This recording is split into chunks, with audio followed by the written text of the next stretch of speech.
Donald and Alex and Myra are also cosmonautic. Yeah, I said I didn't have a part of it. I just wanted to say I'm not super educated, but I'm a big fan of the description of the What is Leadership for the Left panel is as follows. Historically, Marxists have emphasized the proletarian class and its political arm, the political party, as the revolutionary leadership in a democratic revolution. In the 20th century, radicals considered both alternatives, like people of color or women, or some qualified vanguard like the black proletariat. Who should lead society, and what does it mean to lead? Do the most oppressed and marginalized per se have revolutionary subjectivity? What is the relationship between democracy and revolutionary leadership?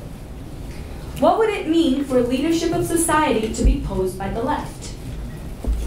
I will now introduce our speakers. So from the opposite end of the table, we have Andy Thayer. He is a co-founder of the Chicago Committee Against War and Racism and the LGBTQ Gay Liberation Network, which takes an intersectional approach to organizing, including supporting abortion rights, anti-racist organizing, immigrant rights, pro-Palestinian, and anti-war activism. He has helped organize many large protests in Chicago, and as a part of GLN's internationalist activism, he has been arrested at LGBT rights demonstrations in Moscow, Russia, and participated in solidarity delegations to Honduras. His many articles include Why Stonewall Matters Today, The LGBTQ Movement is an Intersectional Fail, Can Bernie Save the Left, and the forthcoming The Shame of the US Anti-War Movement. Next, after him, we have Parker McQueeney. He is one of the founding editors of Cosmonaut magazine. He is on the organizing committee for DSA's Marxist Unity Group and was one of the authors of the political platform passed at DSA's summer convention. Next, we have Daniel Burnfin. He is a doctoral candidate in Germanic Studies and Philosophy at the University of Chicago. He is currently completing a dissertation on Marx, Hegel, and classical political economy. He is also involved in several projects on the work of Alfredson Rethel, and he is a member of Class Unity. And lastly, but not least, we have Anthony Montero. He has a long history as an activist in the left, starting with the civil rights movement and the Black freedom movement. He also participated in the anti-war and anti-apartheid struggle movements, and has helped elect several Black candidates. Montero is a scholar of W.E.B. Du Bois, and the founder of the Saturday Free School for Philosophy and Black Liberation in Philadelphia. So I will just briefly state the format of this panel for both the panelists and the audience. So we will start with the initial remarks for 10 minutes each, and then that will be followed by a round of responses of 2 to 3 minutes each. And then we'll go to the Q&A with the audience after that. So I guess we're ready to start. Andy, if you would like to start, that would be great. Thank you so much. I don't think this one. If I speak like this, are people going to hear me? Please do so. The microphone? Okay. You'll regret that. So, it is on. Okay. So there's basically two models that were outlined in the questions given to us, models of organizing, one being international working class party organization versus organizations the especially oppressed. And in the 20s and especially in the 1930s, the former was the most popular, and arguably in the late 60s and the early 70s, the latter was the most popular. And I think it's important to say what was the attraction of each model in each period. In the first place, in terms of interracial working class unity, the attraction was to be found in the overthrow of the Tsarist dictatorship in Russia, the forcing of Russia out of World War I, And then following on that, the 1934 general strikes in this country, in Toledo, the Twin Cities, and San Francisco, and of course the rise of the Congress Industrial Organization, the first mass industrial unions in this country that actually had staying power. And despite its Stalinization during the most significant phase of its existence, the American Communist Party had substantial success in becoming an interracial party during the middle years of the Great Depression. Things like the Scottsboro campaign against the threatened state lynching of black youth, the mass unionization in basic industry, the already mentioned San Francisco general strike, which was largely led by Communist Party members, organizing interracial unions in the Jim Crow lynch-happy South. And along those lines, there's a great book called Hammer and Hoe. The author's name escapes me, about how in the Kelly. Thank you. This is why we have a panel. People help us out here. But it's a brilliant book. It's a brilliant book and really a must-read. If we think that any organizing difficulties that we ever encounter are difficult, well, read Hammer and Hoe and you'll be humbled. But in the post-World War II era, we had the emergence of the second model, and part of this was born of the fact that the post-World War II economic boom, where the United States emerged out of World War II with, I believe, half the world's productive economy or half the GNP, correct me if I'm wrong, this meant that employers were able to give substantial concessions in spite of the United States' biggest strike wave immediately following World War II, biggest strike wave in U.S. history. But you don't read about it much because, frankly, it didn't lead to the kind of radicalization that many of us would be attracted to. Another thing pushing people in the direction of the alternative models was, frankly, the Popular Front, the betrayals of the Stalinized Communist Party with its alliance with President Roosevelt and other countries around the world in an attempt to form an alliance against the threatened invasion of Russia by Germany. This meant that black workers in particular were left high and dry versus the Dixiecrat Democrats in the South. Remember, that was indeed Roosevelt's party. And really, you read Ralph Ellison's Invisible Man, which I read as a very thinly veiled attack on the betrayals and manipulations of black people by the Communist Party. And I think you'll understand why that model lost a lot of attraction for people. Moving forward, many people don't know, but the founding of the second wave of the LGBTQ movement by Harry Hay and his cohorts in the Mattachine Society in the early 1950s, they were almost to a one, current or former American Communist Party members, but they felt they couldn't stay in the Communist Party due to its homophobia. And you fast forward to the so-called New Left, and the rampant sexism of most of the party formations that were put forward, particularly by the white left, were enough to send anyone screaming for the exits.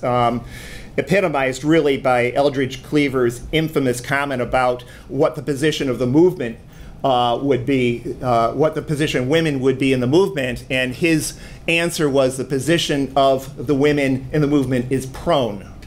That's a direct quote. So the Maoist left, which was what dominated the left here in the United States in that period, really had nothing for LGBTQ people, you know, as much of that left idealized countries where the condition of LGBTQ people, where the position of women was horrible. I mean, and you can point to the examples today where in some countries that are idolized by the left, where abortion is still illegal, for example. It's no wonder that for huge sections of the new left, the old model didn't have an attraction. And there were positive aspects of that new model as well. One of the aspects of American apartheid was that it forced a cross-class alliance of most black people, because the door was shut not just to the relatively independent preachers and independent businessmen, as well as working class black people, all thrown in the same segregated section. And so there was a cross-class unity that you saw in the early years of the Great Civil Rights Movement. You saw parenthetically also the same sort of class unity in the LGBTQ community up to the point where we won equal marriage rights. And then you see the phenomenon of what might be called gay people against faggots, or in the former example, Negroes against black people, etc. That there was a class division which was epitomized by the Black Power movement, people moving on from that cross-class unity.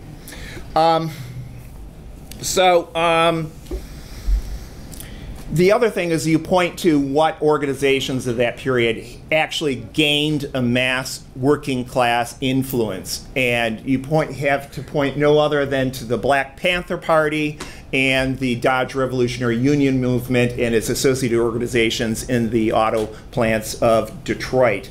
That those were the organizations that actually developed at least a bit of a mass working class basis in that period, unlike other sections of the left. So I'm moving on to the next question. What was, why do we look to organizations of the most oppressed to lead a struggle to freedom? And Marxists have always looked to the working class as a group in society which not only has the objective interest in radical transformation, but also has the power. But it should be noted over and over again that they are not necessarily the most oppressed.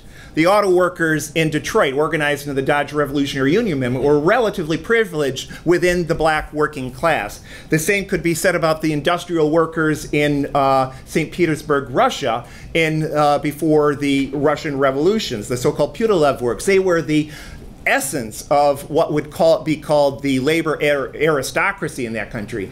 And even the women who kicked off the February 1917 revolution, they were textile workers, which meant they were not domestic workers. They were actually, at least amongst women workers, the labor aristocracy of that section. Now, I won't go into a lot of it, but this model had immense vulnerabilities. The Black Panther Party looked to organizing the brothers on the block, what might be called lumpen proletariat. And as we saw here in the murder of Fred Hampton and Mark Clark in this country, in this city, that this had its vulnerabilities, that lumpen proletarian people who have got unstable life existences, unfortunately can be very prone to police infiltration and co-optation. I'm going to move on to next question, which was the relationship between democracy and revolutionary leadership. And I think you have to say that democracy in revolutionary leadership, at least as in my personal experience, has been that it's not just an optional extra. It's not something that's fuzzy and nice and that's all of it. It really is a key to success, a key corrective on leadership, and something that I've seen over and over again, the American left, in at least my limited experience, gotten it wrong. If you look at the experience of the Bolshevik party, that literally we wouldn't be talking about the Bolshevik party in decades since then if it had not been for actual true democratic centralism, because at critical points in its history, the stances such as revolutionary defeatism in World War I, the stance of all power to the Soviets versus let's try and get along with the provisional government, both of those were minority positions which Lenin had to convince the rest of the party to go along with. And without that actual democratic dialogue, you wouldn't have gotten there. And you fast forward to today, and I won't speak about the Platypus Society because frankly I don't have an experience with it, but my experience with revolutionary organizations in the United States in the 40+ years I've been in the movement has been that they're single tendency organizations where any debate is quickly squelched and the offending parties are rapidly purged. And I've seen this over and over again. And you've seen a collapse of a whole series of some of these organizations, ironically, as a result of the advent of social media, where rank and file members, thanks to, yes, Mark Zuckerberg's Facebook, have been able to talk to each other about their common experiences and their common grievances against their leadership. And that has led, I was over 20 years ago a member of the International Socialist Organization, just full disclosure there, and you've seen it happen to several organizations since, where, yeah, I'm at 10? Okay. Okay.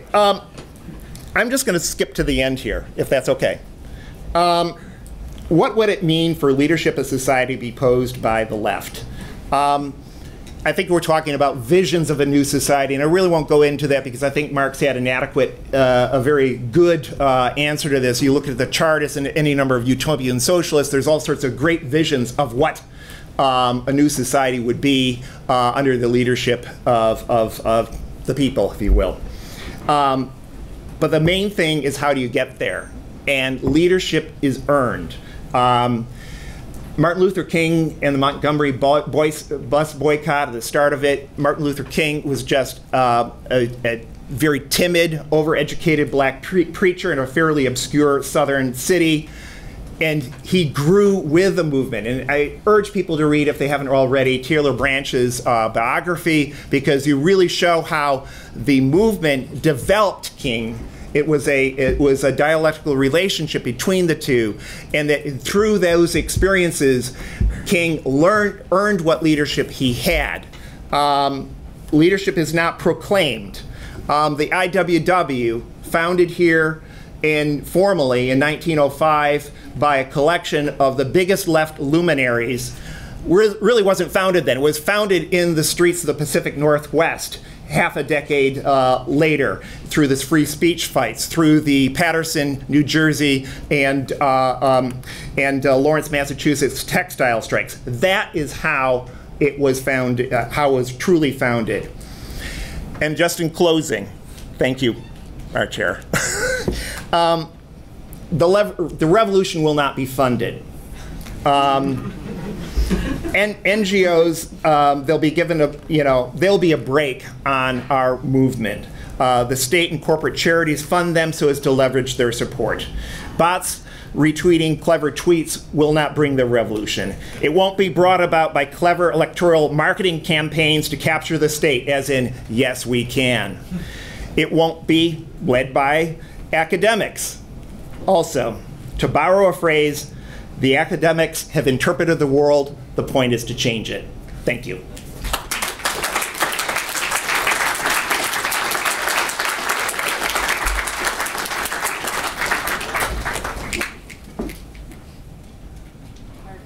Parker, go ahead. All right, cool. I guess I'm going to take a slightly different geographical route here rather than talking about the U.S. specifically. Yeah, thank you to Platypus, by the way, for putting this on, and it's great to see comrades, a house full of people interested in the problems of Marxism. I would say that there's a problem with the kind of periodization of the new left and the old left, and that's we're looking at it from the perspective of the new left, whose primary reference point was in the U.S. at least, the Communist Party of the 20s and 30s. But the fact is that the birth of Marxism happened in the 1870s and 1880s and really solidified in 1891 in Germany with the adoption of the Erfurt program. And so there was a necessary break in 1914 in the Zimmerwald left and with Lenin's left.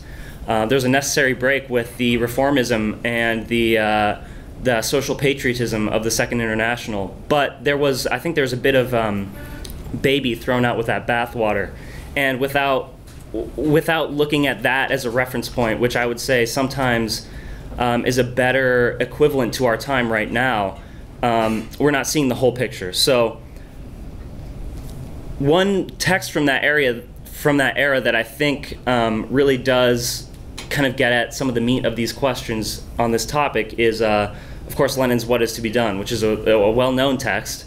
I would argue that it's been misinterpreted But there's one really famous line from What Is to Be Done that has to do with, I didn't bring What Is to Be Done with me because my copy is the Lars Lee one. It's like 17 pounds and it didn't fit in my backpack. But so I don't have the exact quote, but it's something along the lines of the role of the Social Democrats to the oppressed is to stand for all the oppressed, regardless of what class they're in. And that might seem weird coming from Lenin. And I think the New Left, at least the New Left in the 70s and 80s that were pro-LGBT, pro-women, etc., kind of took that line and ran with it and thought that whole dichotomy about what Lenin says about the role of the Social Democrat is to be a tribune of the people and not a shop steward, and that's how they read that line. And I think that's correct, and Lenin agreed with that view. But the immediate context of the dichotomy he makes between the People's Tribune and the shop steward is not about that exactly. If you read the page before, he has this dichotomy he sets up between this English trade unionist, who he says is a decent trade unionist, Robert Wagner or something. I don't think I have his name right. Something along those lines. And then Wilhelm Liebknecht. And he sees Liebknecht as the kind of preeminent ideal of what Marxist leadership should be. And I think the reason he calls it a People's Tribune and not a Workers' Tribune is because the Social Democrat, the Revolutionary Social Democrat, remember we're talking about at this point, which means the Marxist, stands up for all the oppressed, regardless of the class dynamics at play here. Lenin, Trotsky, and Stalin, all of them, took this idea that Karl Kautsky came up with in his article, Driving Forces and Prospects of the Russian Revolution, which was around 1905. I'm not sure if it was before or after the 1905 revolution.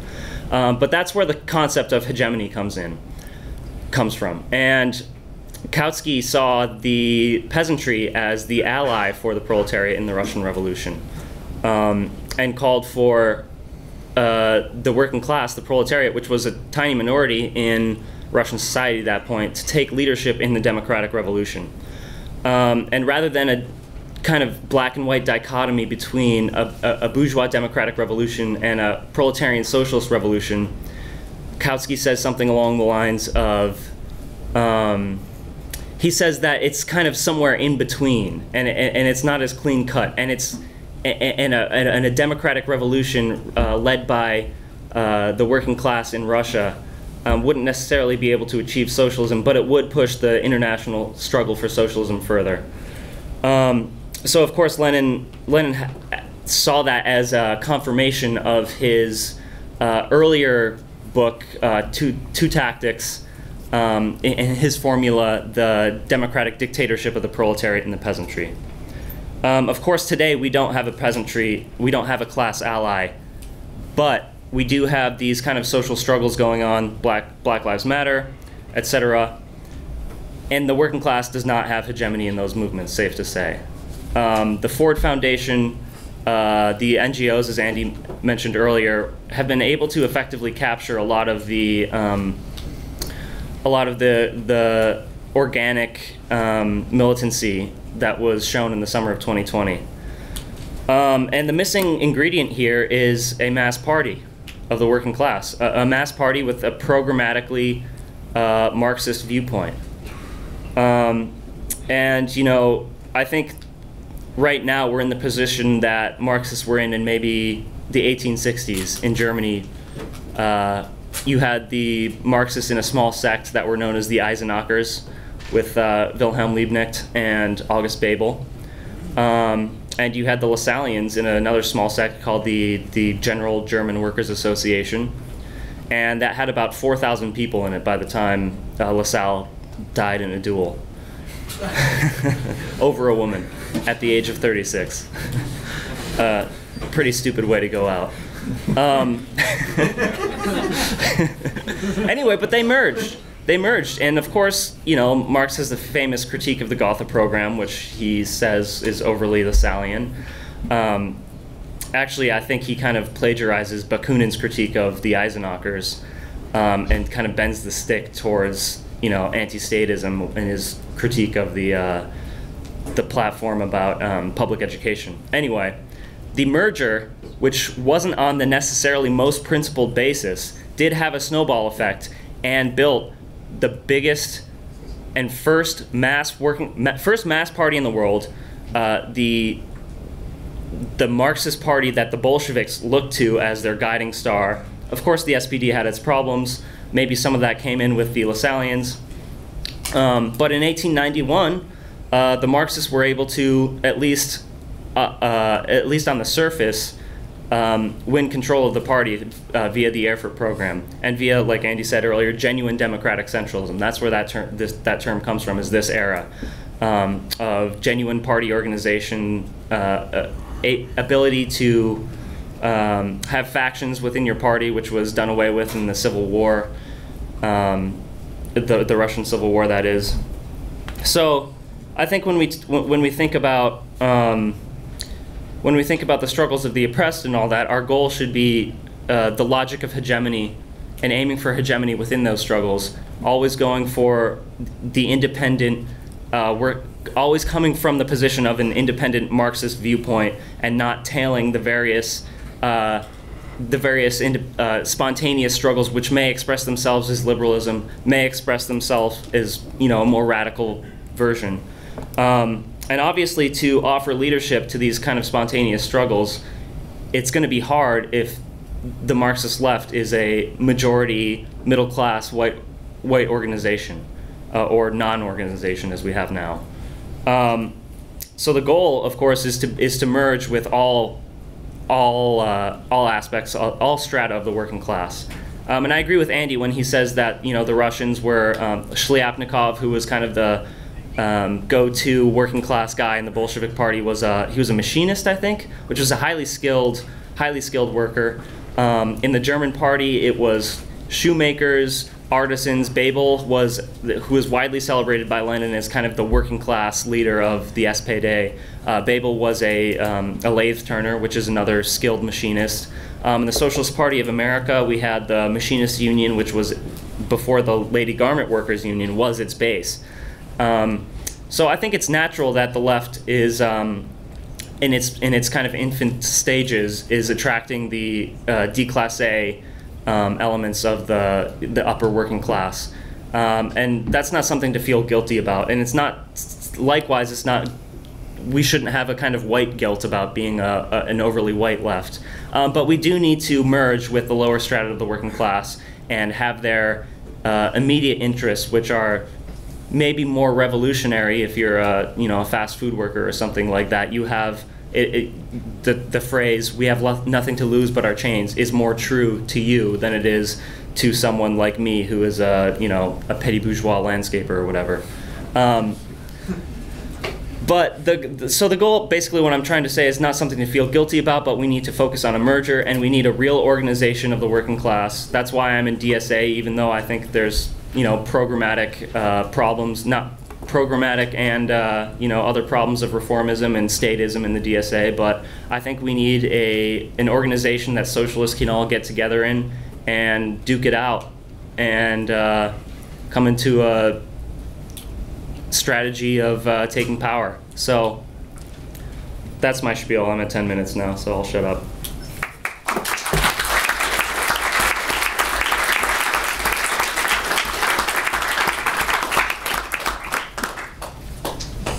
Daniel? Yes. Is this working? Super. Okay. Thank you all for your attention, and thanks for asking me to talk here. Actually, I'm a replacement for Mario, who couldn't make it. So I'm just going to sort of extemporize on the topic of this panel. I've put some thoughts together, but I haven't had time to prepare a talk. So what I want to say is, so what is leadership for the left? When I hear that question, I hear an ambiguity, and I hear it it can be heard in two senses. What do the people who call themselves leftists think leadership is? That's one way to hear it. And the other one is, what would effective leadership mean to change the situation in which we find ourselves, the political economic situation? And so I'd like to distinguish what I'll call the classical Marxian picture. And I'm speaking as an academic, not as an activist, so this might be a little different. I'm not a historian of leftist politics.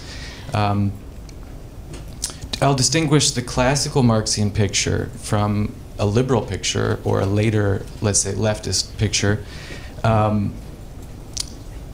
And I'll try to say those two ways of looking at it are the two senses that I heard in the topic of this panel. So the classical Marxian picture, I'd say it existed until, I don't know, Hilferding, Kautsky are included, Engels, Marx. And then things sort of changed. So what do I mean by that? I think what's important and what's unique about the Marxian theoretical framework for people who want to change society is that it presents an explanatory framework. It says why the world is as it is and not otherwise. This isn't immediately practically useful because maybe that information won't be useful to you if you can't, you don't have the power to do anything. But that's what it is in the first instance. So classically, the preface to the Contribution to Critique of Political Economy, Marx gives this statement that there's a contradiction between the forces of production and the relations of production. So the economy can produce, let's say, more than markets can absorb. You have saturated markets, you have lack of effective demand, you have overproduction, you have underemployment, you have involuntary unemployment, you have crises. These can present opportunities for political action. Maybe they're just bad things that we need to understand. So the idea there was that revolution was for Marx very different than it was for the people who had actually done revolutions. For Marx, revolution meant revolutionizing the mode of production. Society is revolutionized by capital.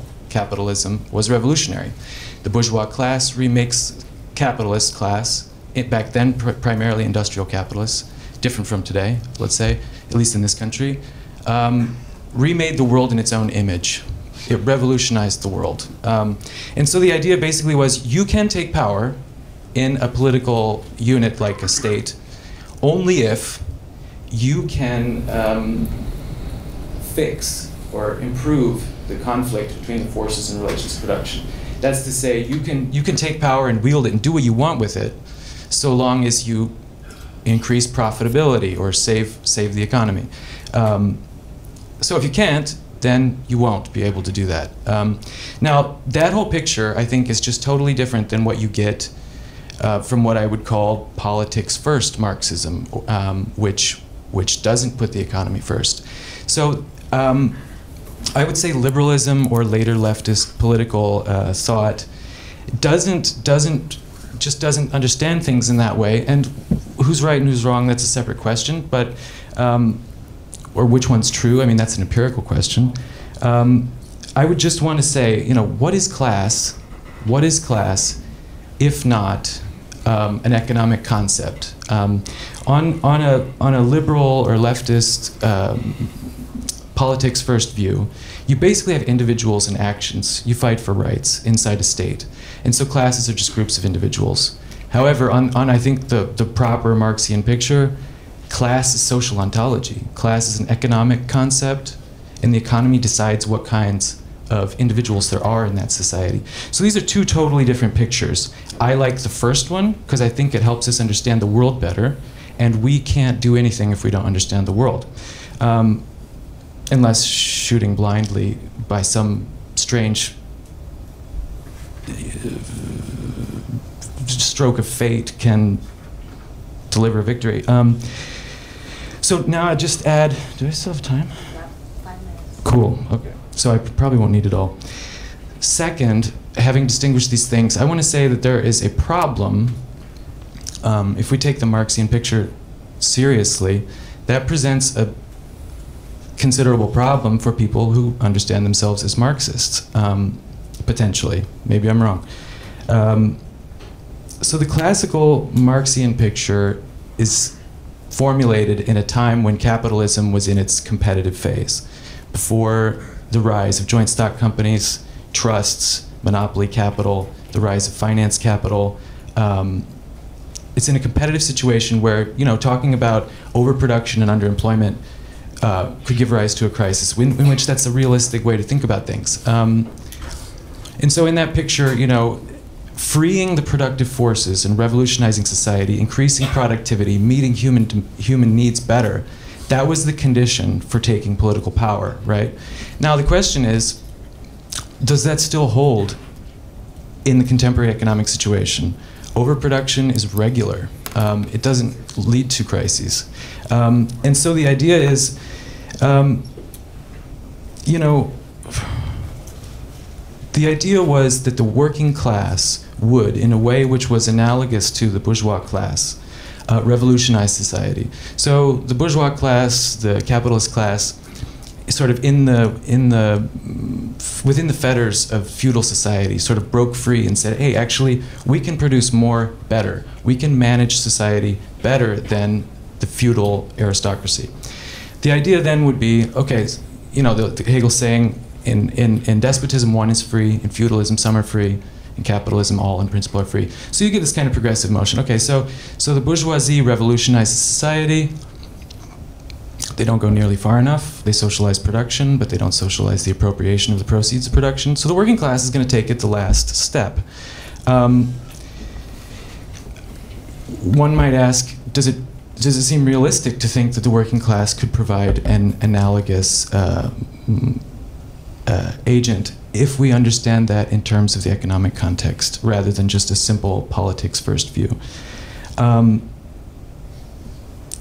I have doubts, but I mean, I consider myself a Marxist, but at any rate, the question that we need to ask is this possible? What would it mean? And realists, if we accept an explanatory picture of society and not a moral picture, you would ask, who can do it? What would it mean? And not make assumptions about who has to do it, because we're Marxists and therefore it has to be the working class. So when I hear, for example, the sentence, who should lead society, what does that mean? Should is a moral category. If we're Marxists in the classic sense, whoever can should, because it's about developing the productive forces, liberating the productive forces, meeting human needs more efficiently than the way that they're met now. That presents the challenge. And so there's no one that should do it. I'll just end on semi-end on an anecdote. Once I was in Heidelberg waiting outside of a grocery store for my friends to leave. Next to the grocery store was a barber shop. An elderly German woman was watching the World Cup through the window. And I said, who's winning? Who are you rooting for? Who are you rooting for? She said, well, I'm rooting for the best team. And I said, well, who's the best team? Like, she's going to tell me which one she wants to win. She looked at me like I was stupid and said, well, the one who wins, of course. So it's kind of an analogous situation there. Now, that's not just to say we should be on the side of whoever wins. That's not the point. But the situation in which we live economically will determine what's possible. And we should have no a priori commitments about who has to do it because of what ideological camp we belong to. We have to understand the world and do what we can. And so with the 11th thesis came up, academics have only interpreted the world, the point is to change it. Fair enough, but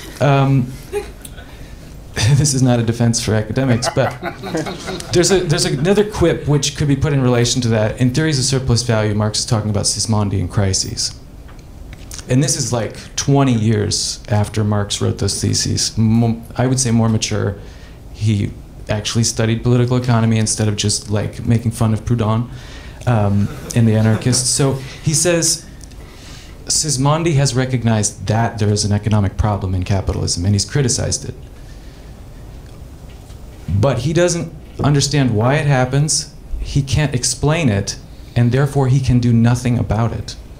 That's a big compliment coming from Marx. But I think it's apt.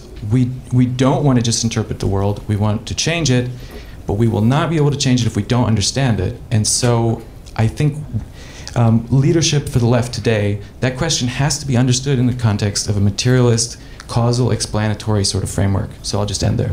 Thanks.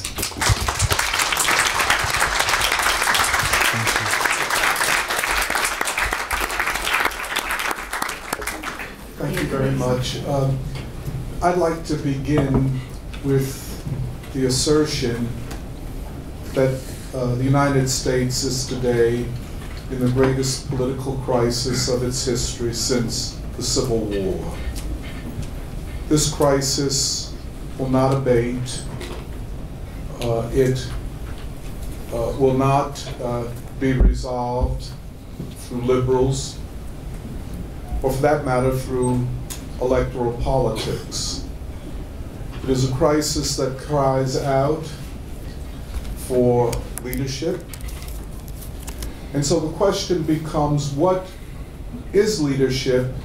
And I guess I'm rephrasing the question, what role can the left play in the emerging leadership that will determine the future of this country, and in many ways, the future of war and peace in the world? Now, I'd like to start with the United States and the US people, because I'm of the opinion that there is enormous potential in the American people. Enormous potential to democratically remake this society, and as such make an enormous contribution not just to our emancipation, but to the freedom of humanity, given that in our country resides the most dangerous human beings that have perhaps ever been produced, with the capacity, with the weapons that they have, to wipe out all living things on this planet. So it is an urgent problem. It is a practical problem.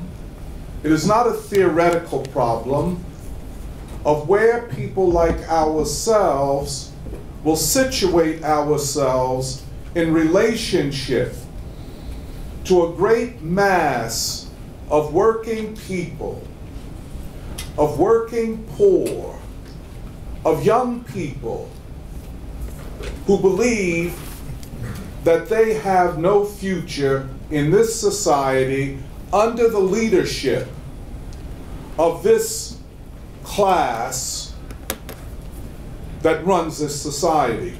I don't think there's any way that we can answer the problem, the question that is before us in this panel, unless we begin there. Again, I would say it is not only, and I would also add, not primarily, a theoretical question. A lot of the answers to the question will be resolved as we go forward side by side with a growing mass movement that will look different as it emerges in different parts of the society. But the overarching political perception, I'll put it that way, of the masses of American working people is that they have no future in this society as it exists. To me, that inspires great optimism. To put it simply, I'm very optimistic about the potential of the American people. My optimism emerges not just from the fact that I was a part of many movements, as Rosa said, the civil rights movement, but I should add, I was a member for 30 years of the Communist Party and in the leadership of the Communist Party, and we can discuss that. I'm not anti Communist Party at all.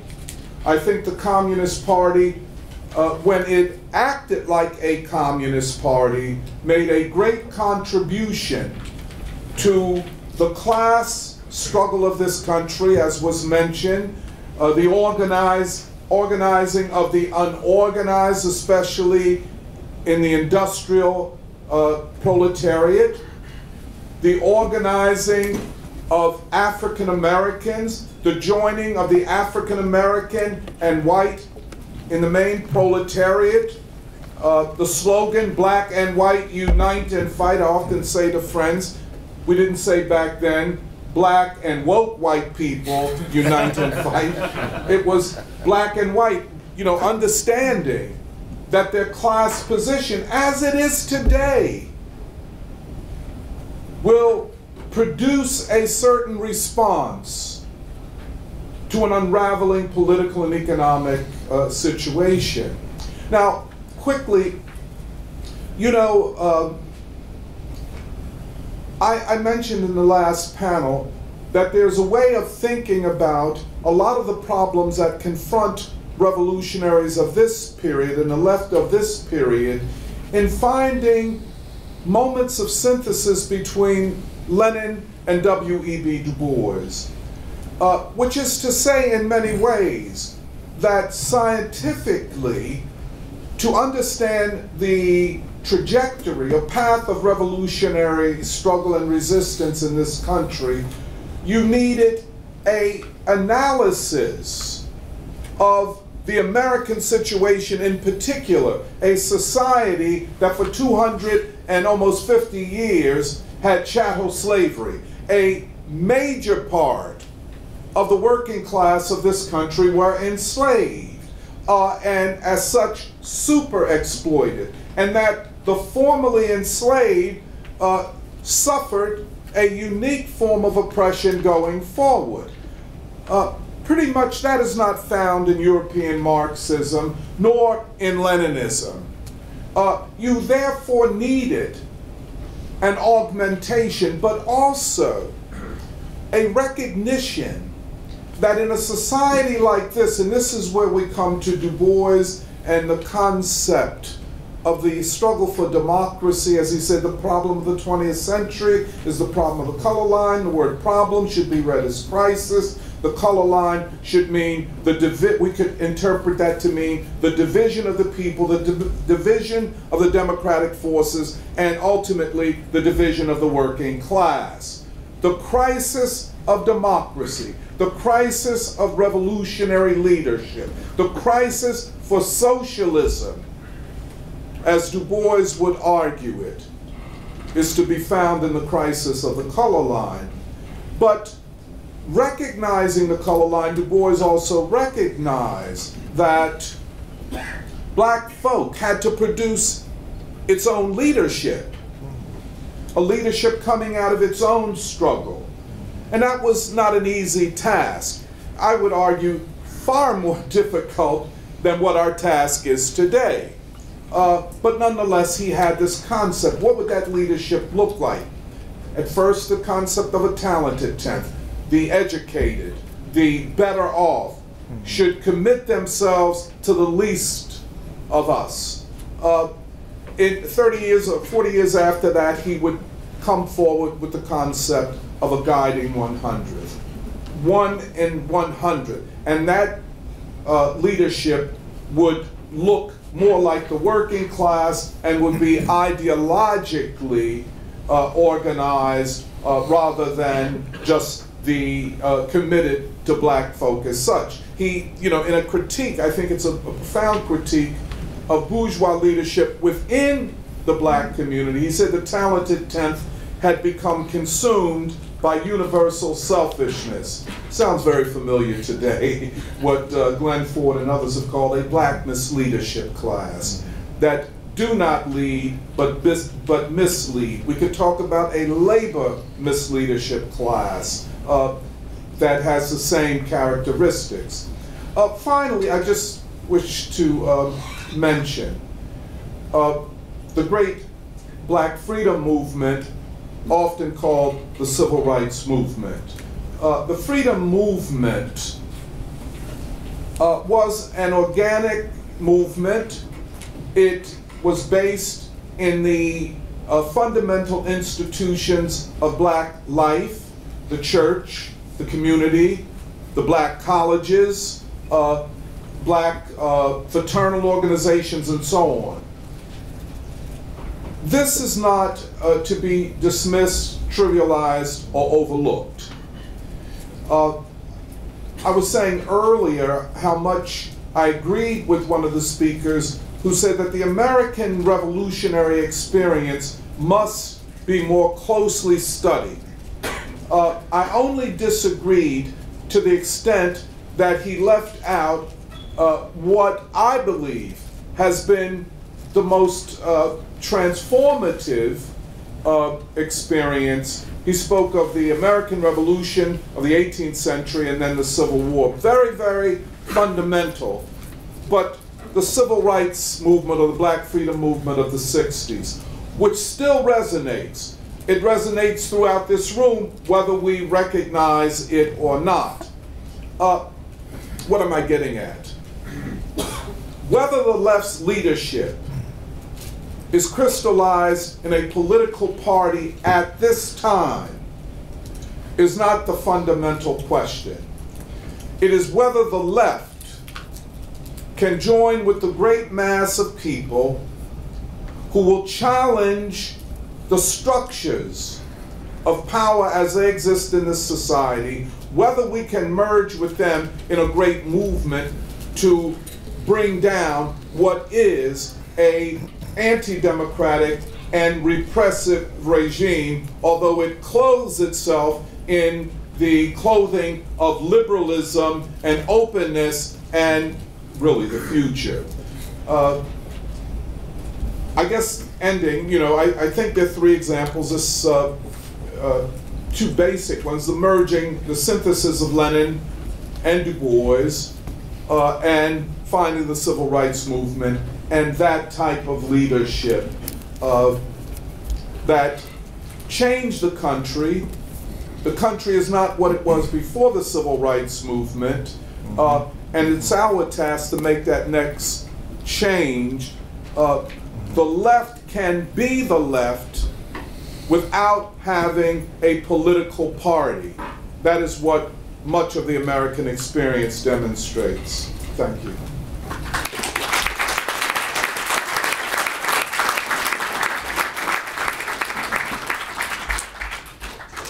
Now we'll go on to a brief response among the panelists. Andy, if you would like to start, you have 2 to 3 minutes.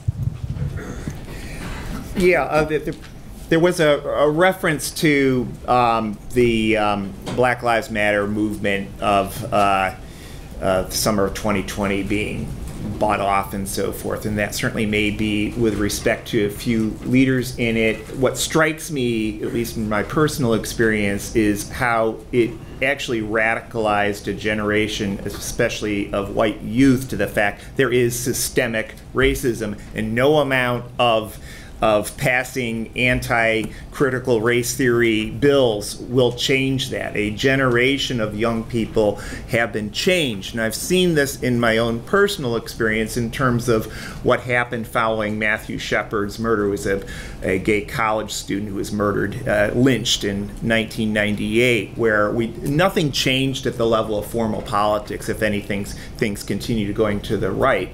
But that experience, in terms of the large protests that happened immediately following that lynching, and there were protests right around the country.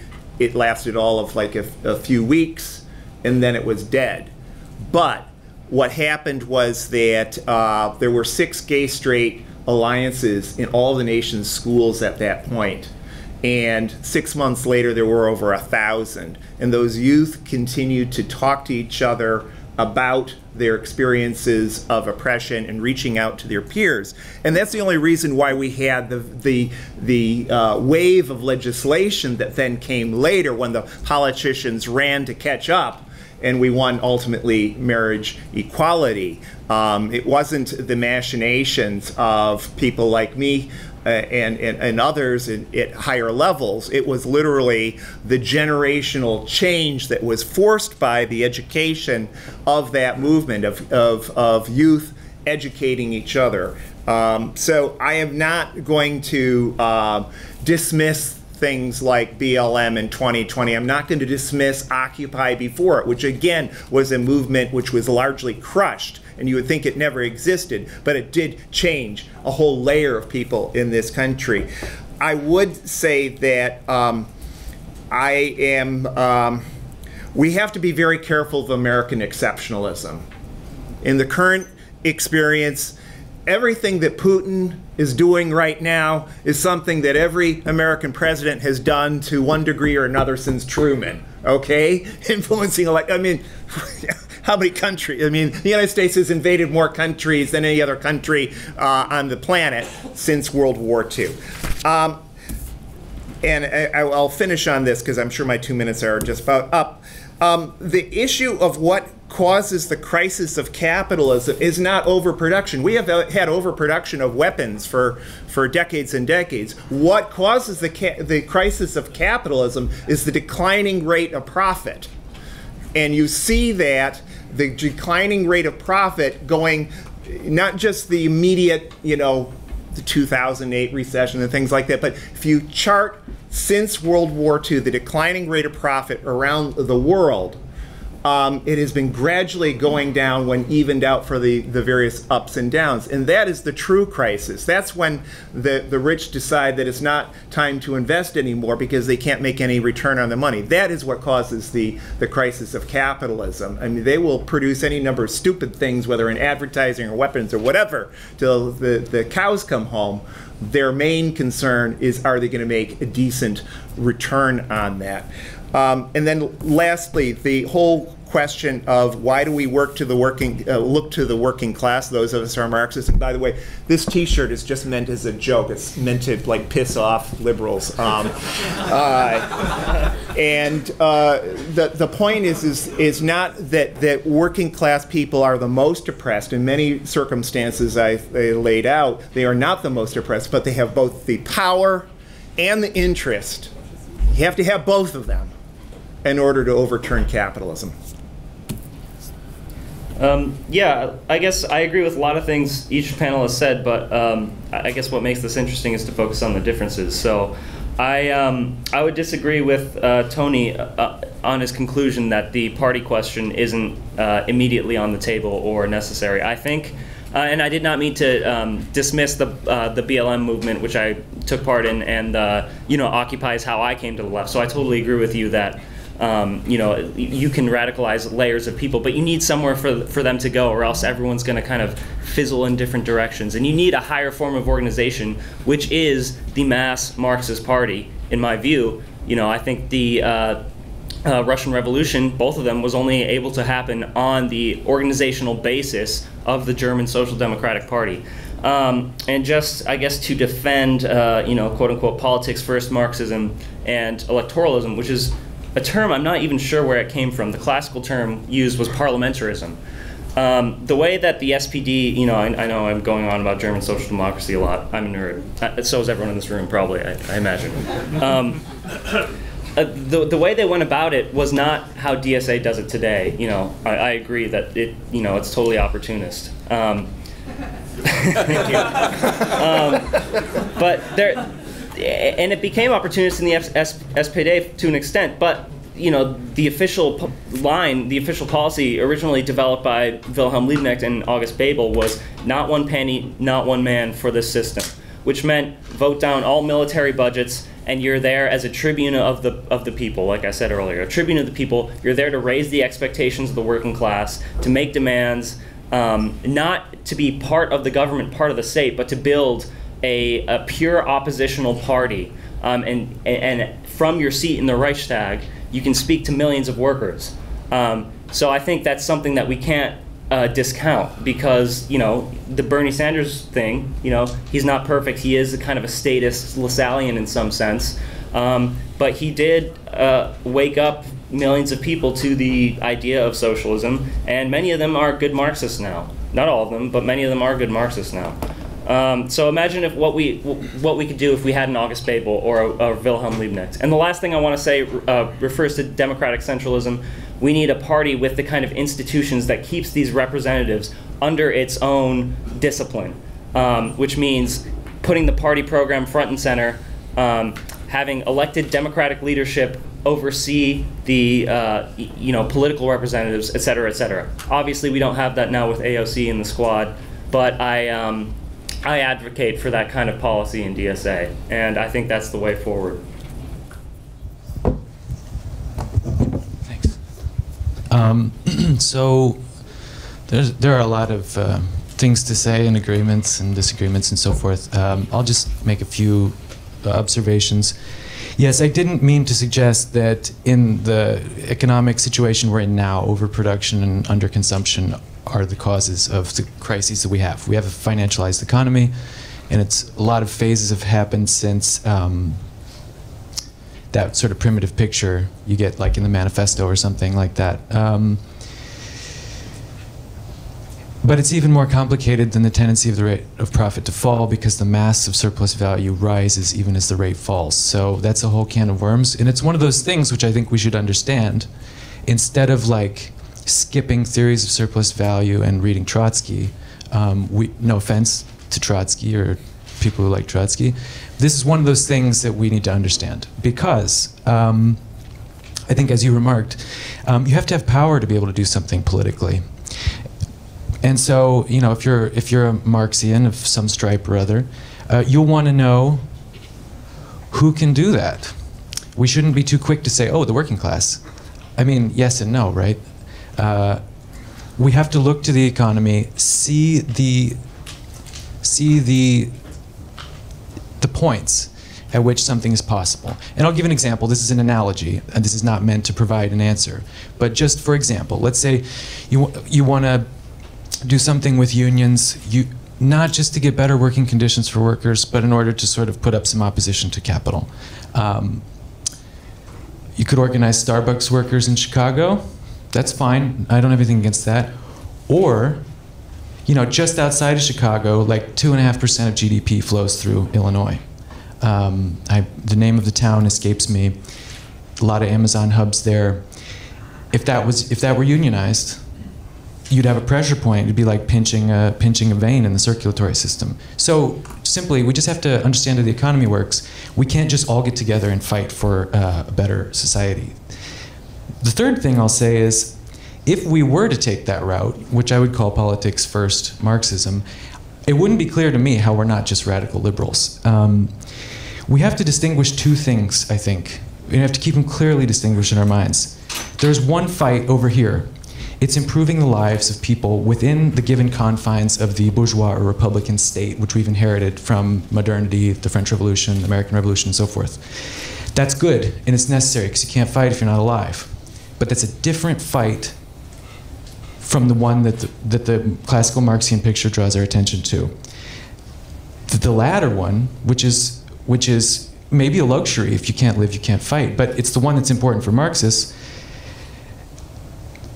who emphasize economy. That would be about taking the ownership and control of capital from capitalists and placing it in the hands of the working class. By ownership of capital, I mean the right to appropriate the proceeds of production, socializing appropriation, the profits, the surplus value. And by control, I mean what everyone else means. Management controls capital on the behalf of absentee owning capitalists, shareholders nowadays. We have a financialized economy.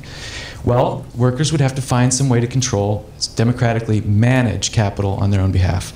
So I don't, you know, we need to distinguish ourselves from radical liberalism, I think, and we need to distinguish the different fights. We don't have to pick every fight. Someone will fight. Someone will fight for this, someone will fight for that. We have to decide which one, and I would just sort of end on that. So just to be conscious of one of our panelists' time, Andy, it is 5:26, so I know that you have to leave at 5:30. I want to give you the opportunity to give any. Let's continue. Continue? Okay, all right. Yeah, I'll ungraciously leave when I need to. There's a couple things I wanted to say. You know, to address an audience like this, and I'm thinking about the panel in the 1980s that was yesterday, and there seemed to be a consensus that a generation or a generation and a half had been cut off from a lot of radical politics. So what is to be said, or what is to be done in a group like this? I mean, one, we need, or you need, experiences with working people. And I don't have this image of the working class as white factory workers, or even white Amazon, or white whoever, or even people who have jobs. We have to find out, by taking this great conglomerate that is the working class, where at certain times in certain places the most revolutionary, the most radically democratic elements are. And certainly there will be unevenness. But to do that, I don't think that at this time, given what we have and what we call the left, or even the Marxist left, is ready to form a political party. And we cannot say that the task to be carried out in this moment cannot be done without a political party. It's like sometimes you could take on a task that you're not ready to carry out. What can we do? What are we prepared to do, given our levels of experience? Maybe we have more theory than practice. And we might need some practice to see if our theories are as accurate as we think they are. So that was my point about a political party right now. But would you agree? I absolutely agree. Yeah, yeah. Because that's why I take the model of the civil rights movement. Of course, the assassinations and the infiltrations and the undoing of it, of course the assassination of Martin Luther King, Malcolm X, etc., was a great shock and trauma to the people. And we're still not recovered from that, by the way. But we could see the logic of it. I'm of the opinion, this is what I'm thinking, that this is what we have to continue. That is the legacy we have to pick up. And we can do it. We're most prepared to do that, and the people are most prepared to accept that from us. That made sense the way I said it. You know? Leadership is earned. Which means the great democratic struggle. The great democratic struggle, which is also the great struggle for peace. And I think I said this in the last panel. And this is where Black Lives Matter and, you know, all of that talk failed, because the fight against white supremacy cannot be separated in this moment from the fight for peace and against militarism. In that sense, the Black Lives Matter movement, I don't believe, was a great civil rights movement. You know, a great civil rights movement, as the civil rights movement did, it lasted for over a decade. And it was not big mobilization supported by the corporate media. There were revolutionaries going into rural Mississippi and rural Alabama, and ultimately into the south side of Chicago to ghettoized neighborhoods, and fighting against poverty, and ending up in Memphis with the sanitation workers. I think that is a legacy that we can build upon. I think we grow through it. I agree with what you said about Taylor Branch's biographies, but I would highly recommend the speeches of Martin Luther King Jr., the great revolutionary Democrat, the great revolutionary, and we got him so wrong. His legacy, who he was, has been appropriated by liberal bourgeoisie that had nothing but contempt for him when he was alive. Nothing but utter contempt. Well, I said, but just to say, you know, what inspires the working people? Let us look not at the past, but at our working class. First of all, you know, it might not need that kind of iron leadership of the Bolsheviks, because, you know, the Bolsheviks were leading working people and peasantry that couldn't read and write that well. The American working class is highly literate, and they might understand our history, our common history, better than we think they do. And those that are called despicables and white supremacists and Nazis might be the very opposite of that. And the ones calling them those names might be the fascists. I am ready and I'm prepared to, as they say in the blues singing, give the benefit of the doubt to working people. I don't think the well springs of fascism are in the working class. I think they're located somewhere else. And I think we all know where that somewhere else is. I think there are greater democratic feelings of resistance among the working people. My last point. White working people. White working people were transformed by the great civil rights movement. They were transformed. They were not only transformed by the civil rights movement, the activism, and are constantly being transformed by it. You know, you don't just see Muhammad Ali and then walk away from that.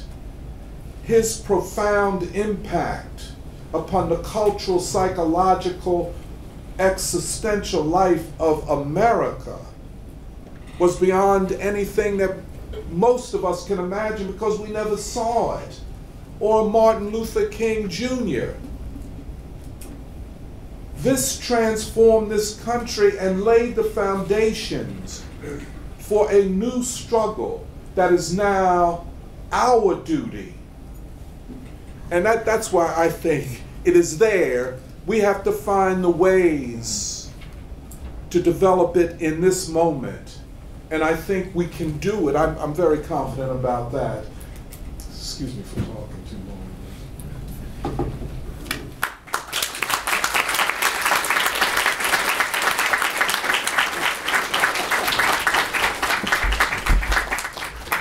We're gonna start with the Q&A, and Donnie's gonna come with the mic for the questions. So yeah, keep your hand up when the time is for it. I'm just talking here? Okay. I don't know what's happening. I have a question. Sorry. That was my impatience, sorry. I just want to make a quick statement and then, yeah, I'll stand up. Okay, so I want to make a quick statement and then a question kind of about, the question was sort of why do we need leadership for the left? And I wanted to go off of what Tony's question was. But just the first statement, when Marx is critiquing Sismondi, right, and the theories of surplus value, so he's saying he can explain how the economy works, but he doesn't have a historical consciousness of it. So the reason I bring this up is that overproduction is kind of an absurdity. It's an absurd bourgeois form. And so that's the critique there, and that's why you would need something that's kind of signaling the revolution right there. You get absurdities like too much money we hear in the news right now. So that was the first statement. And then in terms of my question about, I liked how Tony framed it of not what is leadership for the left, but what is the left of the leadership in that sense. Meaning, I think, Parker, you brought up the Lenin, the revolutionary tribunes of the oppressed, and there's a famous example that the Paris Commune even represents the interests of the capitalists, right? They look to them as well. That what interest does the proletariat have in people who are oppressed? Because in one sense, the oppressed are going to demand bourgeois society, and they're going to reestablish, I think, Daniel, you were mentioning this, the mode of production. They're going to reestablish the conditions of capitalism in some way.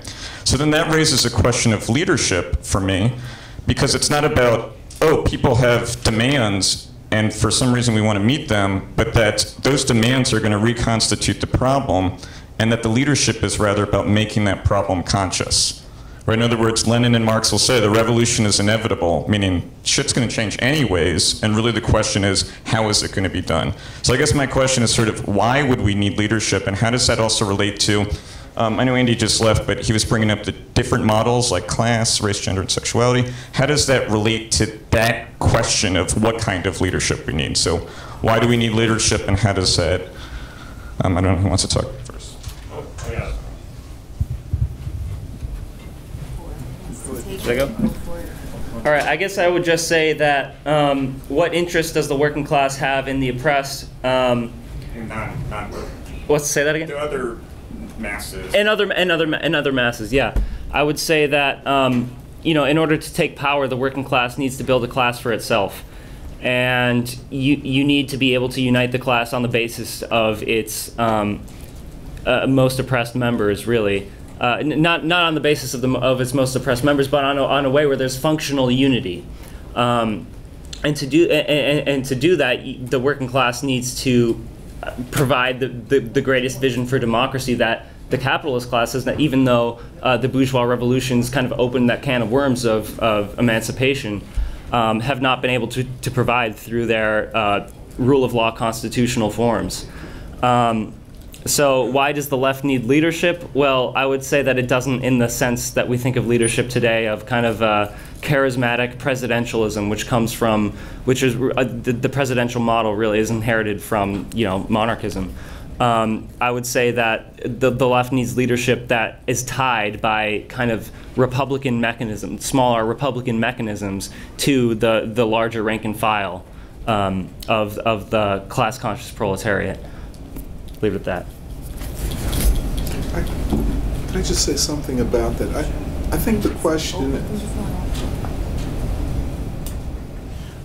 question is, how can the left lead?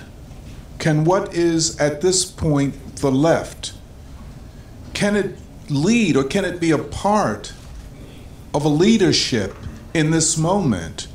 And so that gets back to the question, well, what is leadership? And what is the relationship of leaders, be they Marxist or not, to the great mass of people? I think these are questions or problems that'll be solved through our connectedness to the people and by our learning. I mean, we have to learn also, and probably a steep learning curve is going to have to take place. But I think the first thing is that we don't fall into any of these traps. For instance, I think the anti-Trump movement is a movement constructed by the neoliberal elites to undermine any possibility of a uprising, be it spontaneous, and that's what we've seen so far. But I would not associate any left leadership at this moment with the anti-Trump movement. I mean, you see what that's got us, you know, this guy Biden and this administration, you know. So I would say that's a red line. I think the other thing is, and by the way, although we think of the Trump movement, and we'll just call it that for the time being, as an all-white and therefore easily defined as a white supremacist movement, which is a way of not giving the working class, or at least that part of the working class, a fighting chance. You know, they're deplorables, they're white supremacists. And that was grotesque, by the way, to define literally 74 million people that voted for Trump as white supremacist. What would that say about our working class as a whole? That was frightening to me, how easily that narrative was incorporated into left practice and discourse. The other thing is, how do we know what the percentage of black folk are who identify with that movement we call the Trump movement? So are they also white supremacists or collaborators with white supremacy? I think we're looking at a deep crisis that will increasingly be expressed as a separation of the broad mass of people, the working class in the first instance, from the rule of the neoliberal class. I think it is an instance of what Lenin called the ruling class can't rule in the old way, and the people refuse to be ruled in the old way. In bourgeois political science, they call it a crisis of legitimacy. I think if we begin there, this crisis, this separation of the people from the institutions of the rule of the existing ruling class, I think we're on some solid ground of thinking tactically of how to go forward. How do you feel about that, Parker? I got a lot of thoughts. Really, I'm interested. Oh no, sorry. Let's take more questions. All right. Well, okay. People want me to respond. If you don't mind, I don't. Well, I would agree that our goal is not to take hegemony in the anti-Trump movement, and I agree that it was largely a backlash of the neoliberal people. At the same time, I do think most of the Trump supporters are reactionaries and not the base of where we should look to it, not the section of the working class that is going to be, maybe some of them can be turned into the vanguard, the self-aware part of the working class, and I don't think the Democratic Party's supporters are that either. I think there's millions and millions of people who don't vote for either party, who probably feel the same way, a rejection of neoliberalism. And I do think some of the people who supported Trump can be won over to socialism, and that they supported Trump because of a rejection of neoliberalism. But I don't think we need to tail the kind of Trump politics or tail the kind of Biden politics. We need to set forth an independent Marxist politics. Oh, yeah. Oh, yeah. So I think we have a lot of agreement. I agree with that.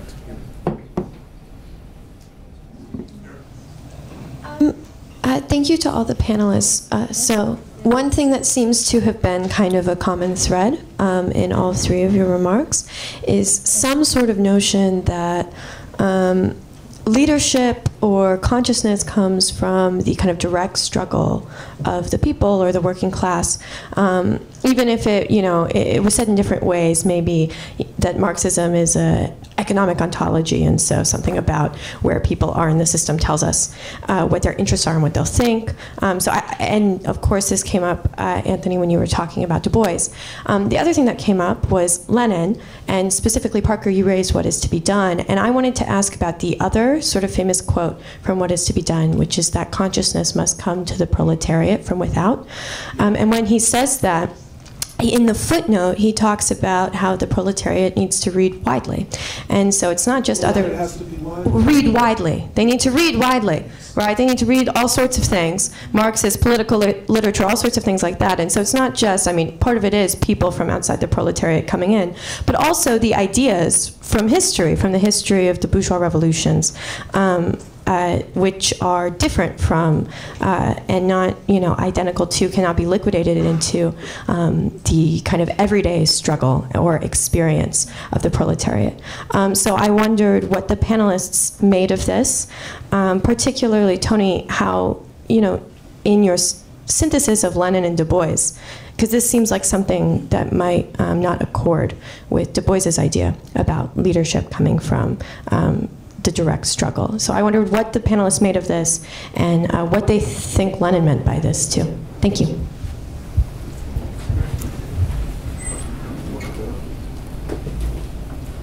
I could go.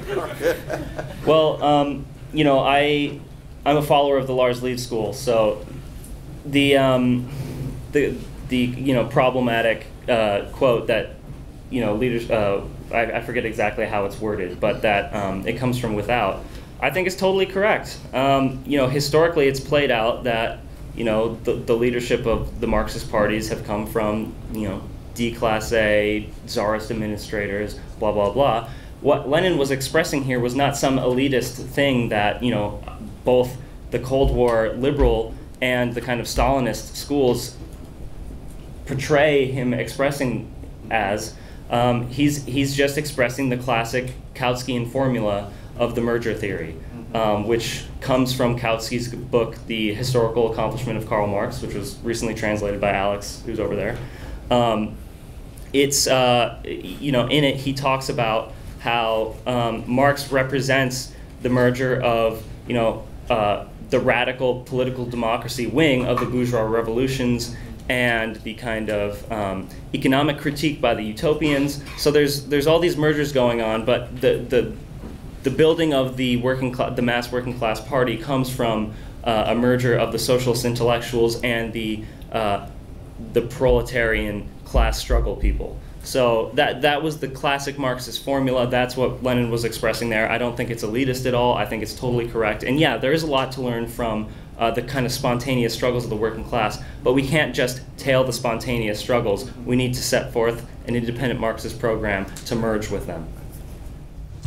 And herein lies, I thank you for that question. It's so very important, and it's one that's on my mind a lot. And as I said, I remember the Communist Party and Lenin's theory of the party, not only studied it, but I think lived it.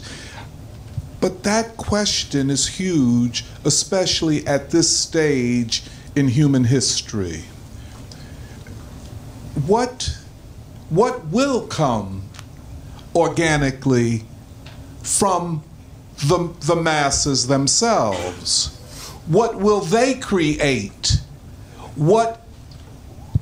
Because there is, even with the Leninist formulation, I think one has to assume that he would assume that the party itself is a creation of the working class struggle. So the party comes out of the working class, but then in a positive feedback loop, returns and gives something to the working class and then learns from the working class again. So I'm of the opinion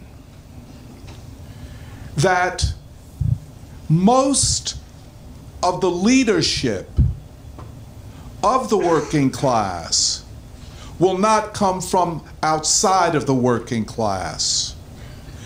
The working class has, especially at this stage of development in this country, I speak about this country, has enormous capacity to produce, to create.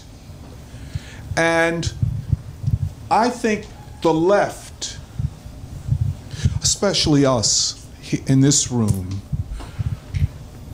can learn so much from that connection and not going with the assumption that we will be the teachers of the working class, but we will also be the students of the working class. And I can give a lot of examples of that, especially we were talking about religion, the black church, as one great example. of an institution of resistance, creating the conditions for struggle and for transformation of the society. So I think I agree with your point. I think that was your point. Yeah.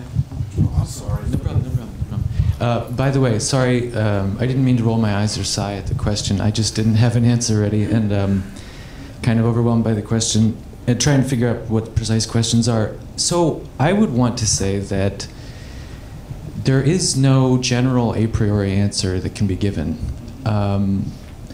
So there's a dangerous tendency, especially among, so Marxism, let's say. You got a body of texts, Kautsky, whatever, pick your favorite one. You have some question, oh, what would he say about this? What's the Kautskiist line? What's the Trotskyist line? What's the this, the that, the other thing? These are empirical questions. So Lenin says, for instance, it'll come from without. Well, maybe he was just responding to an empirical question with a specific answer at that time in that place. And there's a danger that Marxists become like scholastic metaphysicians. It's like metaphysics in the scholastic area. Thomas Aquinas, like, well, let's codify Aristotle. What would an Aristotelian say in any possible world about X, right?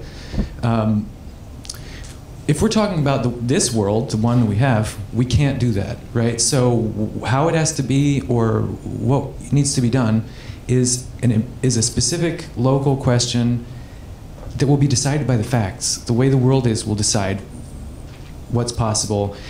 And with respect specifically to the notion of leadership, leadership for what? It's a means to an end. First, we need to establish what the end is. What is the end? What is this all about? What's the objective? What are we even talking about? There are so many threads. We have to be economical. Pick one. What's the thing that will capture all the concerns? That, focus on that. That's the end. Leadership is a means. I mean, right now the left needs leadership because it's incoherent. If the left were leading, it would be chaos. It wouldn't last more than a week. Everyone raise your left hand. Do it. Thought experiment. Now imagine the set of all your elevated hands. Does that constitute a coherent entity?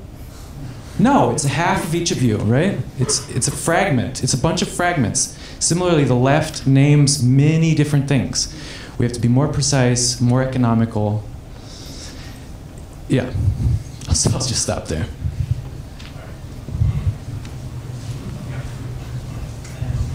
Is this already on? Yeah, it should be. Okay. I guess this is more addressed to Tony. I was wondering, just sort of like considering how like Occupy and Black Lives Matter ended up like basically being co-opted by the Democratic Party through like these sort of like highly organized like activist NGOs and like the media and that sort of thing. I was wondering how like the left would be able to respond to that level of organization and leadership without like something like a concentrated like party, because like I feel like the forces on the left need to be like concentrated into party formation in order to like counter the like kind of funding and that sort of thing that the sort of like democratic NGO activist media complex already has. I'm sorry if that was more of a statement than a question. No, I think Platypus and the annual conferences provides one way of coordinating people's activity. In Philadelphia, we have the Saturday Free School, which is very organic, very connected to the institutions and day-to-day life of especially black folk in Philadelphia. And I think that's the way we're going to have to operate at the present time. I think you're absolutely right about the Black Lives Matter movement. There were many left parties and organizations who sought to become the leaders of that. And it all failed because it already had a leadership, and it was the NGOs, and it was really the media and the Democratic Party. I don't think it was like Black Lives Matter went to the Democratic Party. I think the Democratic Party and the liberal elite organized it and gave it direction. And I think it was not a civil rights movement, as the New York Times put it. Civil rights movements don't look like that. The Black Lives Matter movement, inverted commas, functioned to elect Joe Biden. They looked at 2016 and they saw that the Democratic Party organization, with all the money it could get, alone was not enough. So they needed an on-the-ground mobilization, and of course the moral authority of fighting racism, etc. But I think we had to weather that storm and just be in a position, the position that we're in now, to look at this thing deeper and broader.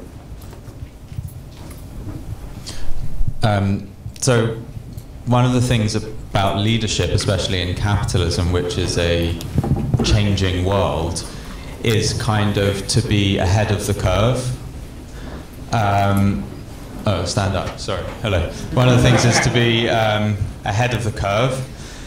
And I was reminded of, Rosa Luxemburg's statement about the working class taking its history into its own hands and no longer being a will-less football. And I think that sometimes what happens is, Anthony, I appreciate your optimism, but I do think that because there isn't leadership from the left, or there isn't really any leadership, what happens is the change happens, and then we realize afterwards, because we weren't ahead of the curve, so to speak, because there was no leadership. It's kind of like that thing about you get punched in the face and then you put your hands up and the guy's gone, right? And it's too late. And I think that, in Britain, the kind of parallel, what you called crisis of legitimacy, was really around Brexit. And I don't think it's just about to begin unfolding. I think it started 15, 20 years ago and is actually kind of over, right? And the opportunity was missed if the left was ever going to lead those discontents among the British working class, let's say. Another example, slightly differently with Parker, might be that there was this millennial left, and it went through all these kind of stages and wound itself up in the DSA, and then we say, oh, we need a Marxist program. That's what the DSA should have been. It's kind of, so part of the question is, like, how did we miss that opportunity? Anthony raised that the left got washed up into anti-Trumpism, and you were amazed at how easily the left went along with the narrative of the deplorables. But I think we need to ask, why did that happen? Why was the left so prone to basically going along with that? And what are the obstacles or what were the obstacles? Because I do think the opportunity is missed, not that there won't be future ones, but in terms of saying, well, what are the specific tasks that we can do if we don't have much practical experience? Maybe we can retrospectively say, well, what did we get wrong the time just gone? What were the obstacles to the left leading in the past 10 to 15 years, which led to the crisis of legitimacy, which is probably now over rather than just beginning? I don't think it's... can I ask you a question? Why do you say the crisis of legitimacy is over? I mean, I don't know if it's necessarily over, but it seems like, for example, in Britain, that the great break of the working class from the Labour Party, let's say, which led to and was kind of advanced by the Brexit issue and led to the last general election, that was building for many years, and the opportunity was taken by the right, not by the left. So that's what I mean by being over. I don't mean there aren't going to be further developments and new changes all the time, but instead of saying we're on the brink of something and how can we lead it, I think we need to say something has happened and we were not watching. Can I ask you, do you see any differences in the political situation between Britain and here? Not many. Oh, really? Okay, I'm sorry.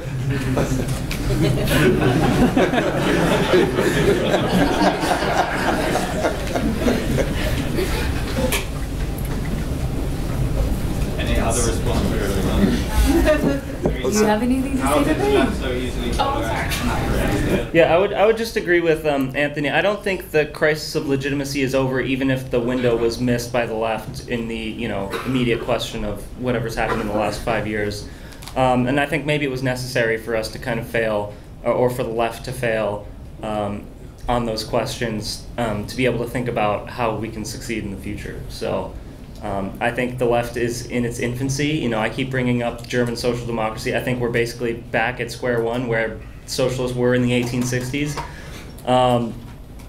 And I think there's going to be a lot of growing pains, a lot of infantile disorders and such. So.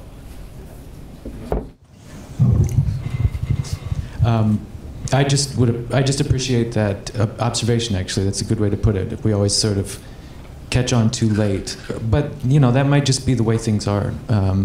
It would help if we paid more attention to what's going on now, and like right now, instead of still thinking about like media topics.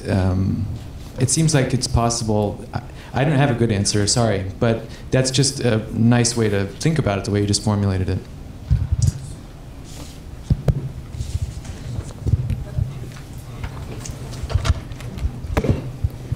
Just to build on Aaron's, okay, just a second. Just to build on Aaron's question and Danny's question. So one of the ways in which we consider the left is as a kind of fermenting force in history. I think it's Kolakowski's formulation. And to do that, I think one would have to have a certain consciousness of the past, a certain historical consciousness of the past, to try to push certain tendencies or certain possibilities, or be able to recognize certain possibilities in the present. I get the sense that the notion of leadership has been seen as already tailing behind something that is already moving. So whether that is the sort of objective economic conditions that then we can describe, or whether that is social movements that then we become a part of, and through becoming a part of it, we'll find the left there, or find ourselves there through the left in the social movement. And I guess now you've offered this, that we needed to fail as a millennial generation, because now we'll find some truth about the left in the failure. And so I just want to know, what, if any, role does historical consciousness, and even in just the immediate moment of the millennial left, but also from 1914 onward, right? So not just like we're back at 1860 or something like this, but to what extent does the defeat of the 20th century left bear on your understanding of what's possible today? Thanks. Do you guys mind if I answer? Yeah, that's actually a really great question. And I think I would agree with what Daniel said earlier about, we can't put ourselves in, like Thomas Aquinas did with Aristotle, right? And just kind of do it with Trotsky, do it with whoever, just follow this one kind of red thread of historical continuity. I think we're at a point where we need a total rethinking of the whole history of the workers' movement. And that's why I keep bringing up, that era. But, the 20th century, of course, every tendency of the 20th century of Marxism has failed. And I think many of them have things that, the quote-unquote millennial left can learn from. I read, who are those people who left the SWP in the 1950s? I read them. I read people from the New Communist Movement. We have to take in all these historical expressions of the left and see, not just continue one tradition, but kind of refound our entire understanding of the history of Marxism. And I do think historical continuity is something that needs to be passed down, but not in the form of confessional sects, but in the form of, I'm like a broken record, a mass party that shares its, it transmits historical practice from one generation to the next.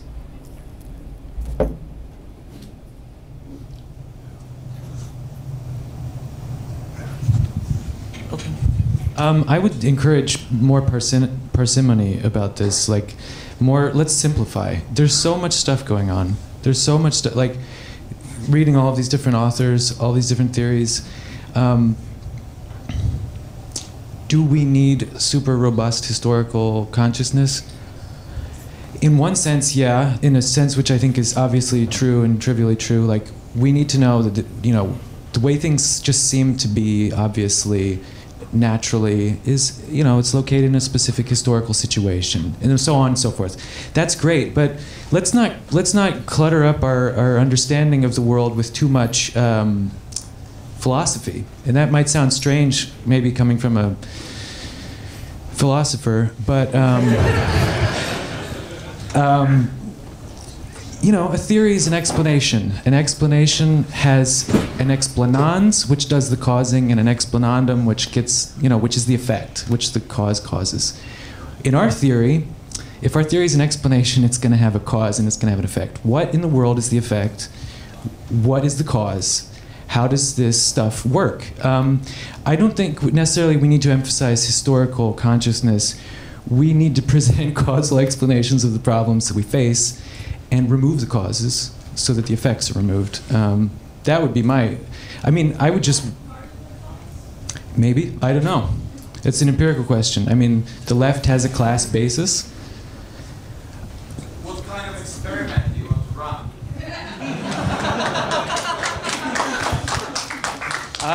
You could say that leftist politics is just a series of these grotesque experiments. Yeah, but then you're saying that theory is not needed to understand it. Okay, sorry.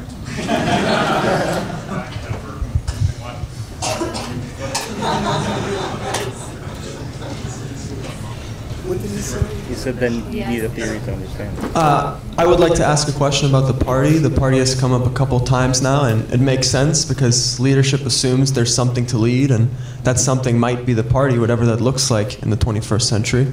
But my question is the party something that needs to be proactively formed by the left? And if so, what exactly is stopping the left from doing that today? Or does the party emerge in a sense on its own, leaving the Marxist left with the task of taking the lead? And if this is the case, where is it? Where is the party? Well, isn't that the great problem? We can theorize about it, but who in this room is prepared to devote the next 25 years of their lives to forming the party? I do agree with the, historical, oh, really? Good. Well, let's see. Let's see. I think it might be a bigger task than we assume.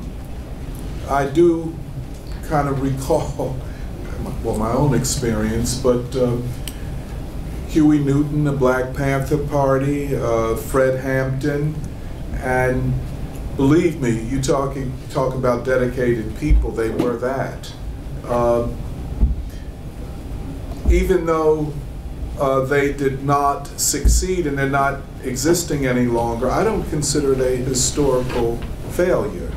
And I think there is a need for historical consciousness.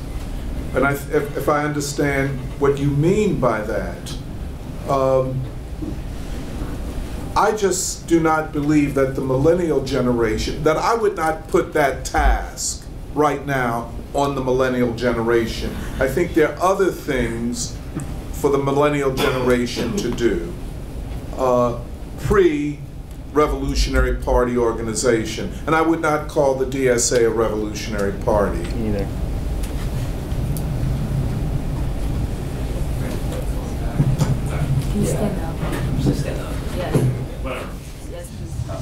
Yeah, I have a quick question. This is going back to something from a little bit earlier, but earlier Daniel raised that he raised this distinction between an economy first versus a politics first Marxism.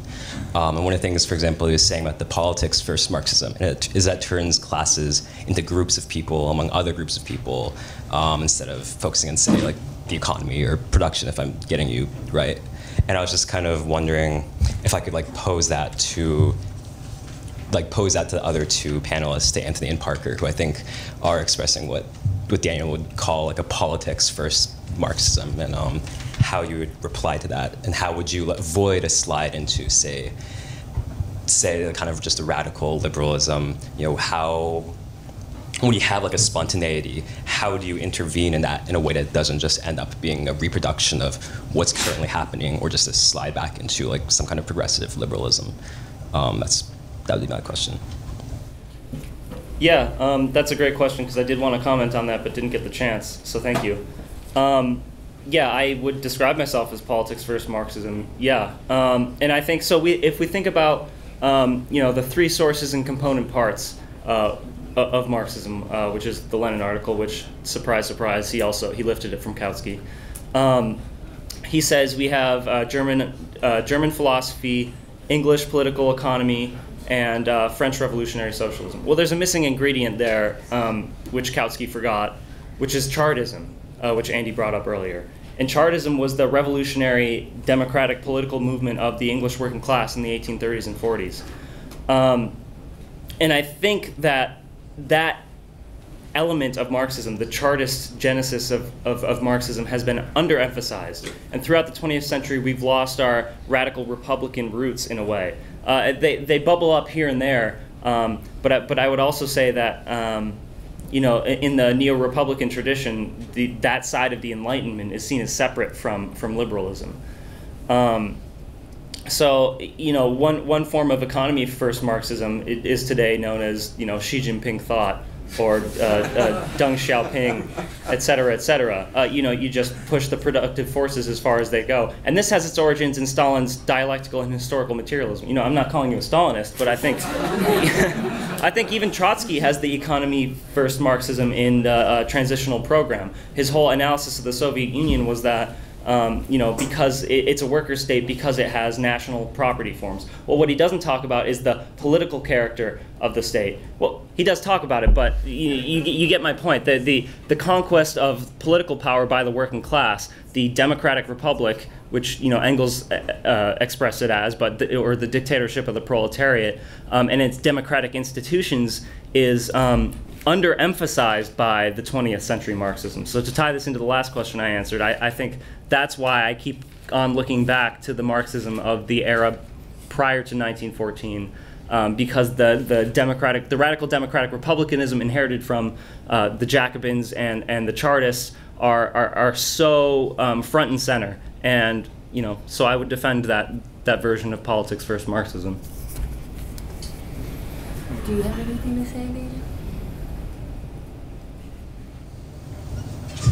Just to sharpen the question, thanks for that question. And you posed it very clearly.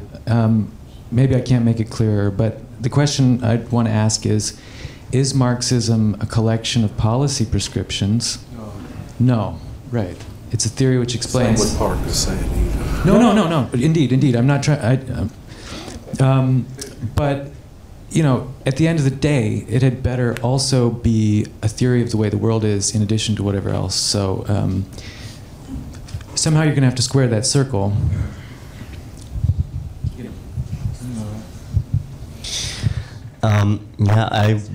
Sorry.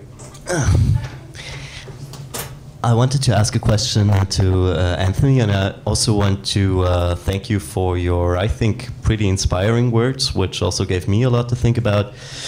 Coming from Austria, where the 60s, or like, let's say, 68 movements were practically non-existent. And my question is, you brought up Martin Luther King or Muhammad Ali, and you also brought up how easily probably they were adopted by the ruling class today, or even like earlier in the 90s or 80s probably already.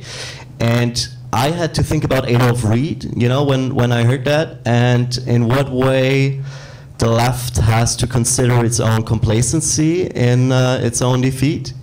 And so my question is, what was it about the civil rights movement, which you obviously painted in very inspiring colors? What was it about the civil rights movement that made it possible for figures to be, like Martin Luther King, to be adoptable that easily, and also to make it possible that a lot of, you know, cultural demands, I would say, of the civil rights movement, still, like, they are now in the mainstream, right? Like, this is what I read when I mean, they're kind of like everywhere, even, you know, in very provincial places like Austria. You know, that's a great question, the answer to which I'm still trying to figure out myself. We do know certain things happened. It was not just that Martin Luther King was assassinated. There were assassinations throughout the 60s. And I'm not talking here about the Kennedy brothers, although we could include them. I'm talking about of black activists.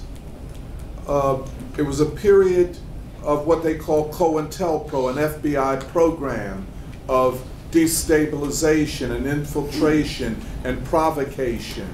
Of course, you know, you then had that next generation, the Panthers, who tried to carry it forward, and they were infiltrated, they were murdered, they were imprisoned, they split. Some took the path of guerrilla warfare without the people. Huey tried to propose something else. I think had Fred Hampton lived, he, you know, always referred to himself, he would always say, I'm a proletariat.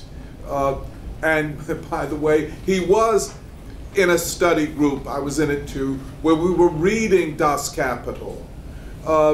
So it was a takedown. And then, of course, in that kind of atmosphere, people moved to save their lives. I don't want to be the next assassinated person, so I'll either keep quiet or I'll make a deal. But over the course, as you mentioned, by the time of the 80s and 90s, King had become the opposite of what he was in history.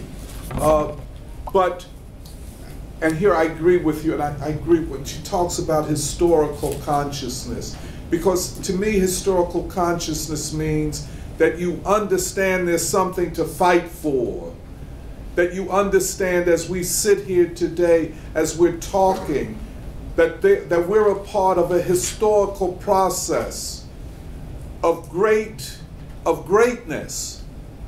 When I say the civil rights movement, it was not defeated. Maybe it was not completed. And I think that rests upon us. And I believe that there are more people in this country, including among the white dispossessed and poor, who are prepared to hear what we have to say as a part of articulating a new vision for this country and the struggle based upon that great period, that civil rights movement or the black freedom movement. I don't know whether I'm making myself clear. There are millions of white people in this country right now, tens of millions, who are prepared to hear the message of the black freedom movement articulated in such a way that gives them a vision of a future that they are prepared to fight for. It is incumbent upon us, people like us, to bring that as tribunes of the people, Lenin's concept, tribunes of the people, to bring that to our people with the purpose of building principled unity in struggle. That's what I would say. I think we have one of the greatest opportunities. Well, what can we learn? What have we learned from the civil rights? We haven't learned enough. And so we must learn. You know, I think that's when I listen to the discussion of the millennial generation, which actually I learned a lot because I didn't really understand the millennial generation like that. I would shift the focus of pedagogy towards the U.S. working class and the great Black freedom movement. That's the pedagogy that I would try to develop.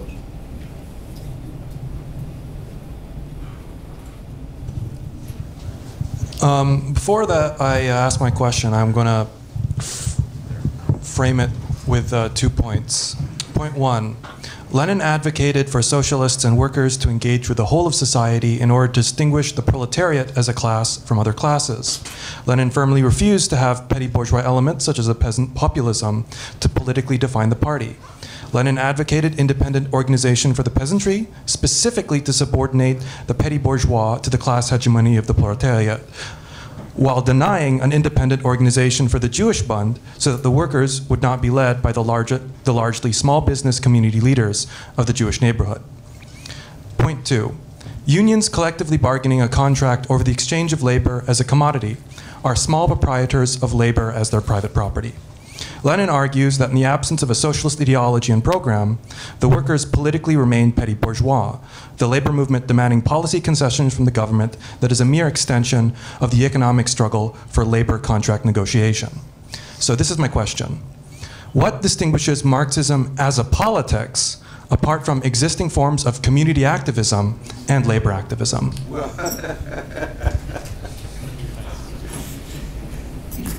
So I think that's the million-dollar question that the New Left failed to answer. You know, no shade on people from that generation here, particularly. And I think many of them did fall into community activism, especially those who came from the Stalin branch of the Leninist tradition, because including many of the far left of the new communist movement, because the Popular Front was always something that was theoretically allowed, right? As far as what distinguishes labor activism and stuff like that from Marxism, I think it's the great goal of the working class taking political power. Everything that is done under the name of by socialists has to be under that umbrella, and there has to be a kind of a thread an anchor that connects the great goal of socialism to the day-to-day work of the praktiki. That's it. I'm probably getting pretty repetitive by now, but my answer would be the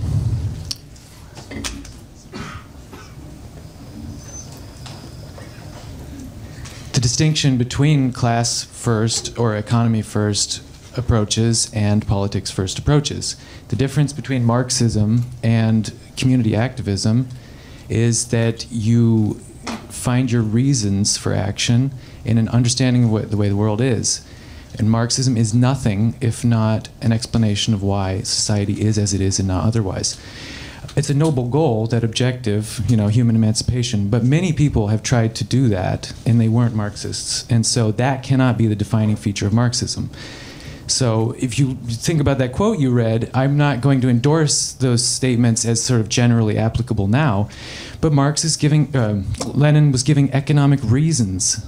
Why this, not that? Why this, do this, don't do that, and so on and so forth. So that, I would say, is the distinction.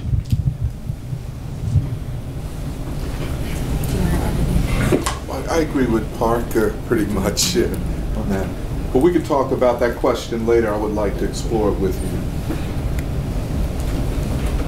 you. Yeah, I just want to, in a sense, follow up on this question and Aaron's question and others, which is, I guess I feel like, I don't know that we're in an 1860s moment, like, at all.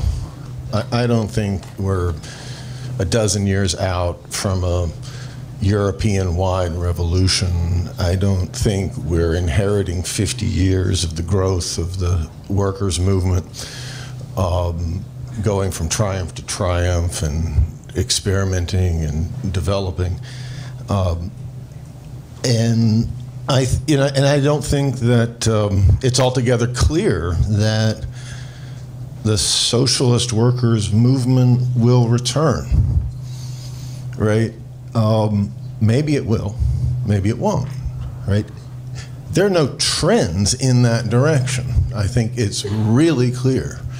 And so I guess in a sense I want to repose the question of, why are we talking about Marxism? Because it's true, it can become a kind of theology, right? It can become a kind of scholasticism, right?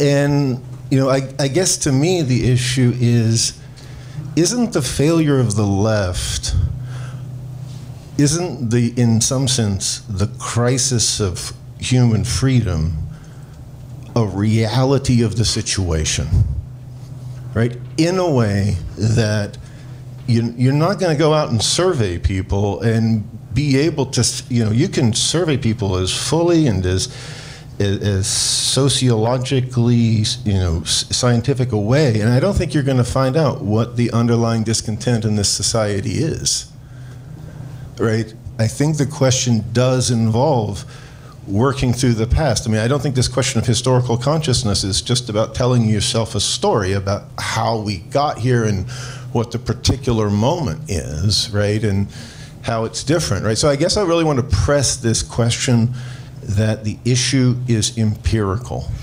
Because first of all, I guess to sort of put a finer point on it, I don't think that the goal being socialism is in the empirical circumstance. I think it's in the historical circumstance. And those are two different things. Can I just say something? I've been talking to Rosa since I met her at the airport. And it's like we've known each other all of our lives for a long time. And she was asking me about the Communist Party and Marcuse and the Frankfurt School and, of course, Angela Davis. And as I'm sitting here, I would really like for Angela and Cornel West to be here with us. Bring them next time. Say what? Bring them next time. I wish I could. I really wish I could, man. For all kinds of reasons. One, because, I just have such confidence in them, although I disagree, and I'll get to that in a minute, in their capacity to listen and to think with us. But one of the things, because Rosa does Horkheimer? Adorno, I'm sorry. At the New School, and I was saying, about how Angela Davis had, to me, she was just this great figure. If you guys had seen her back then, just infinite courage, principled, etc., just all of that.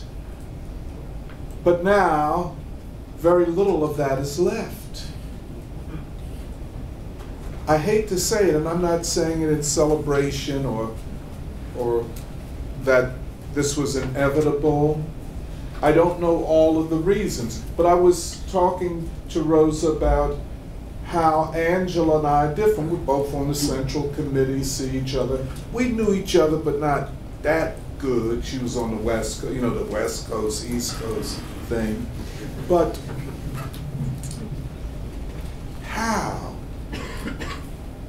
did you end up here after all of that? And I think to the question that was placed,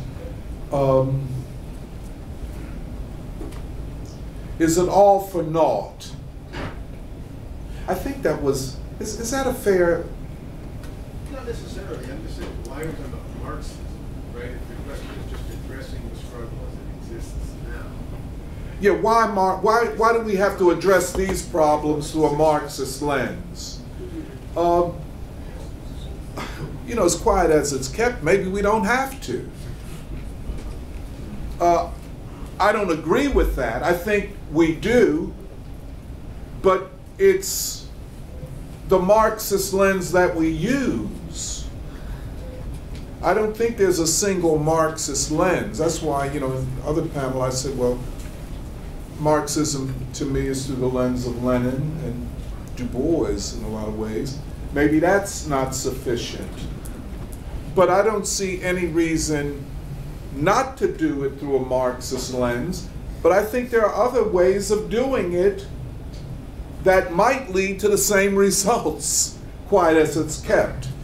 And, but then there are those who have pursued precisely what we're pursuing, did it through a Marxist lens, put everything on the line, including their lives, and in the 21st century show none of that in their current practice. I don't know what, and I'm not being pessimistic, but it can happen that way. That's my, so I don't know.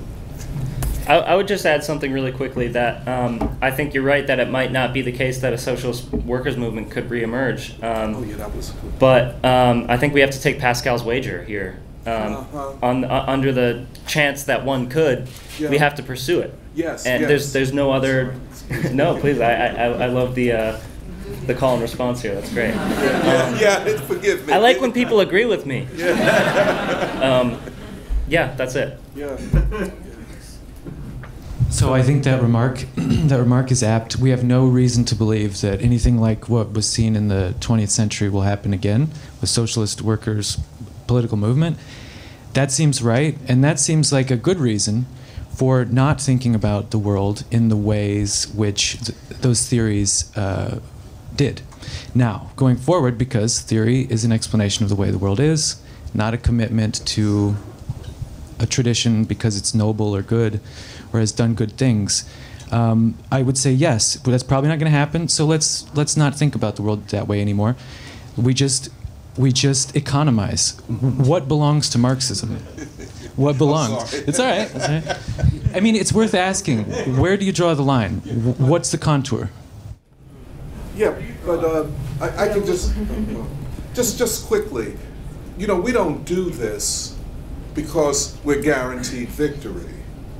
We do it because there's something, you know, in this about right and wrong. And I think, you know, the moral question, everybody doesn't do what we're doing for a reason. And there's a reason why we're doing it. And I do it because I think we can win. Whether we do or not, or whether we win in my lifetime is not the question. I'm not going to do anything reckless. I have a lot of friends that are still in jail or died in jail because they were reckless, super revolutionaries. But I don't think you can just, that's why I don't agree with the economic Marxism, inverted quotes. I think ultimately Marxism is a political movement. Now, the economic Marxists are pretty much academics, no? So I just want to clarify, Daniel, if you could clarify where it is that you do draw that line. Where does Marxism cease to be necessary, as in this historical sense of Marxism? Where do you draw that line? It seems to me that what's unique to the Marxian view is the thesis that something about the economy decides something about the way that we think and the way that the world is. Liberalism, this is anathema to liberalism. No, we just do what we want, right? We're individuals, we act, we... Now, someone will say this is reductive, someone will say this is vulgar. But at the end of the day, this is the pill you've got to swallow if you call yourself a Marxist. This is Marxist thesis. You don't have to be a Marxist. You can be a good non-Marxist. That's an open option. And I'm, go ahead with that.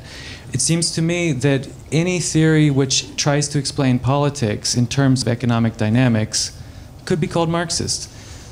See, that's the problem. Have you ever heard of analytical Marxists? Sure. Okay. So See it on the mic. No, I'm finished. I think we should probably wrap up with the questions just because we are... Okay, let's do one last question, and then I will ask the panelists to do their closing remarks along with that response, if that's okay with the three of you. So let's go to the last one. Right. I'm gonna take it to Conrad. Has had his hand up. You're not. No.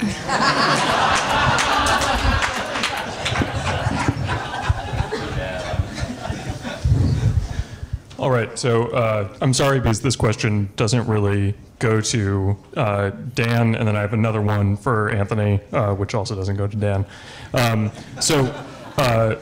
Parker. The quote that you mentioned earlier, I have the advantage of having my phone and the lack of dignity necessary to look at it while other people are talking on a panel in front of me. Here it is. The Social Democrats' ideal should not be the trade union secretary, but the tribune of the people, who is able to react to every manifestation of tyranny and oppression, no matter where it appears, no matter what stratum or class of the people it affects, who is able to generalize all these manifestations and produce a single picture of police violence and capitalist exploitation, who is able to take advantage of every event, however small, in order to set forth before all his socialist convictions and his democratic demands, in order to clarify for all and everyone the world historic significance of the struggle of the emancipation of the proletariat. So, in my experience in practical socialist politics, the first sentence of that formulation, the Tribune of the People sentence, is mobilized in order to either against Lenin in the second, or on the part of the people who maybe claim to be Leninists in order to obscure the fact that they might want to do the second. So my question is, how are you not doing that? My question to Anthony is totally unrelated and has to do with something that Andy said during his opening remarks. He characterized the civil rights movement as having a class collaborationist character, which I don't think is meant as an insult to the civil rights movement. I would consider this and the corollary that the the Black Power movement of the 70s was a kind of a clarification and maybe a corrective and the production of, instead of class collaborationist leadership, of more proletarian or more Marxist leadership. You seem to not agree with, I think, and I wish he was still here to talk about it, that kind of standard post-New Left narrative. So I guess my question to you would be, how was leadership in the civil rights movement, maybe running all the way back to the NAACP and the Urban League, all the way up through the 60s, how was that able to affect such revolutionary change, and how was it able to produce revolutionary potential in a way that the apparently more proletarian leadership of the Black Power era wasn't? I'm sorry. Can you just rephrase your question, the last part of your question to me? Because I was having trouble following what you... So the first part of the quote is about the necessity to be a tribune of the people instead of a trade union secretary. The second part of the quote, the second sentence, is about how the objective of being a tribune of the people is to clarify how all of these other, like, outrages that happen in society ultimately don't point to whatever explanation activists in the world, whether that be like members of the Jewish Bund or members of Black Lives Matter Today or whatever, point to, but instead point to the necessity of the proletarian revolution. My experience is that the first half of that quote is mobilized against the second, to like cover up the fact that what you really want is maybe not what is immediately being expressed by whatever activists are saying right now.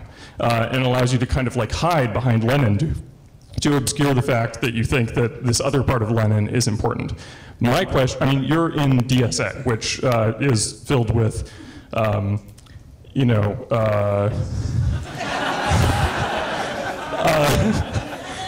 mean, like, people who are prone to bouts of the most extreme insobriety in the face of, like, anything that happens in society, and will react negatively if you suggest that, maybe there is some deeper problem, maybe there is some sort of other, not immediately apparent class struggle that something could point to. And my question is, how are you, not abiding those people in DSA? How, when you offer yourself up as having the aspiration of being a tribune of the people, are you not hiding the fact that you actually have a fundamental disagreement with these people about the historical centrality of the struggle of the proletariat for socialism? Oh boy. Nice. Okay, that's a good question. I agree with you that that quote is usually utilized to kind of obscure the larger meaning behind what Lenin's saying. I think I have I founded a faction in DSA called Marxist Unity Group, and we openly state our differences with everyone else in DSA. We were behind the whole Bowman thing.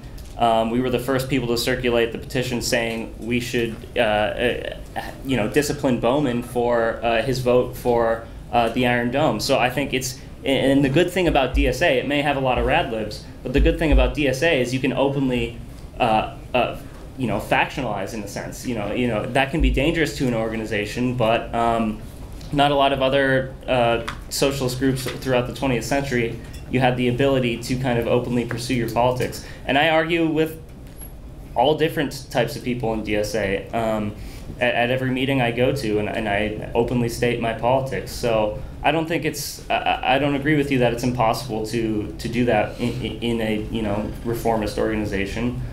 And I think you'd be surprised, actually, at the political state of the average DSA member.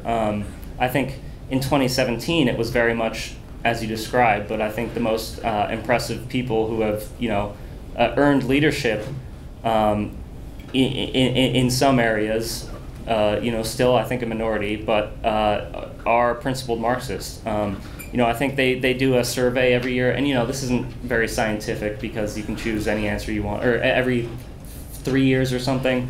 The people who identify as liberals, they went down from 16 to 8%. The people who identify as Marxists went up from 20 to 38% over the last 3 years. So, it's a site of struggle. It's not perfect, but it's a worthwhile site of struggle because there are, 38% of people who consider themselves Marxists, and there's not that big a group of people who consider themselves Marxists anywhere else in the world or in the country right now. And as far as what is to be done, so the immediate context of what is to be done, he's actually polemicizing with the economists. And his point is to emphasize the revolutionary democratic aspect of the working class struggle in that. So just in my closing statement, I would say we need to re-emphasize revolutionary democracy aspect of socialism. Yeah, thank you.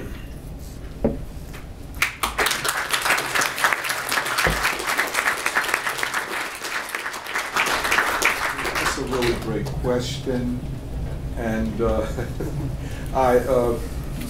on these matters, I appeal to my friends who are concerned with empirical questions, solving things empirically. But, the civil rights movement had a core leadership, which was very small, by the way, which consisted, if we were to politically define it, radical Democrats and communists.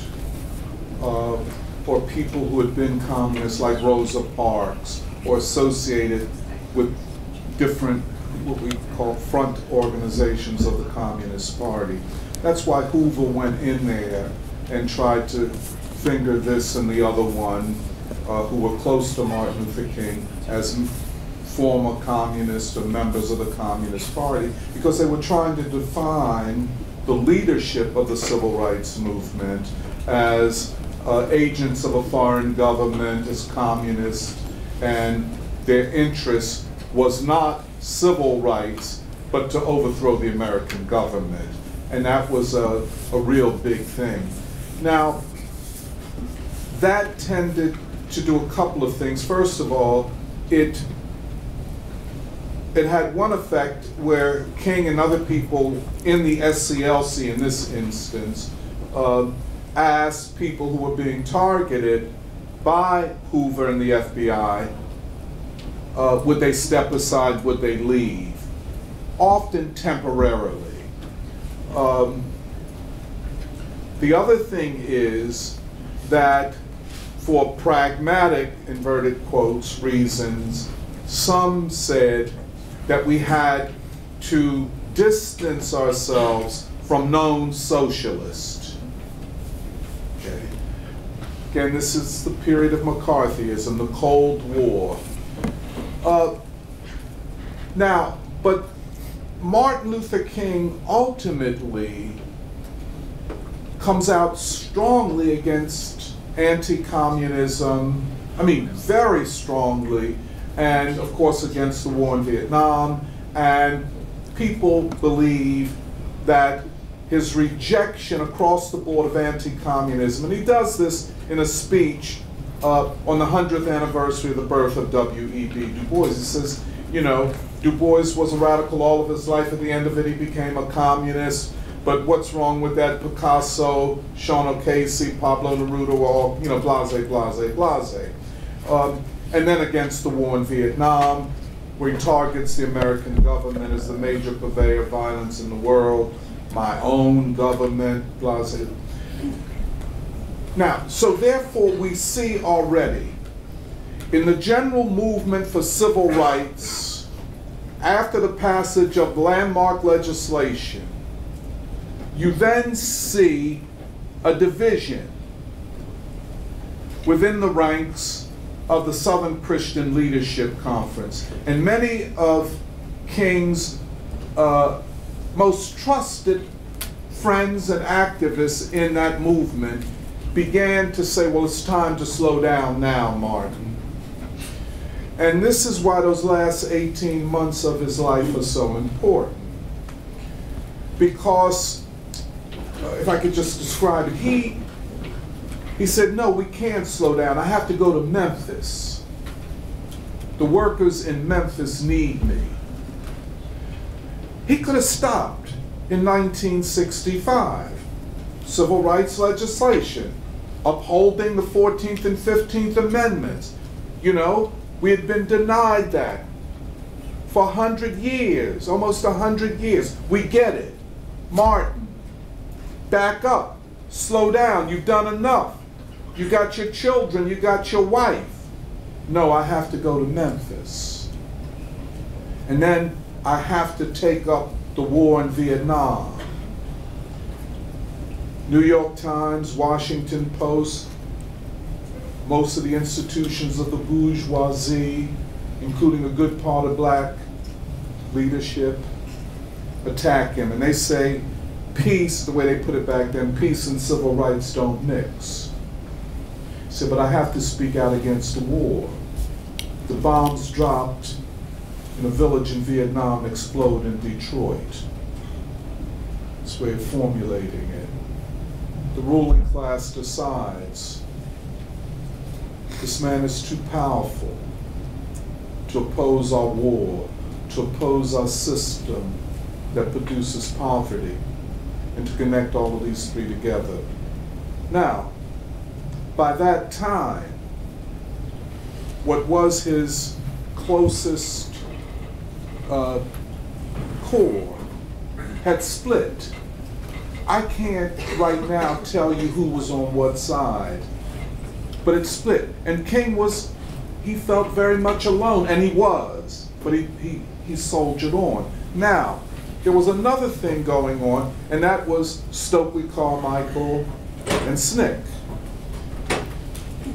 Here you have to assess the personality of Stokely Carmichael, Kwame Ture. Courageous, fearless. The only person that went to jail more times in the South was Martin Luther King than Stokely Carmichael. A lot of heart.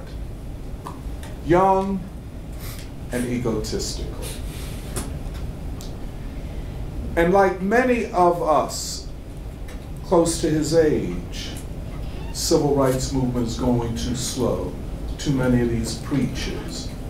They wear suits, we wear overalls, you know, that type of thing. And so on a march in Mississippi, and everywhere King would march, and you know, a civil rights activist, James Meredith, he had his own march in Mississippi. It was an individualistic activity, and he was shot.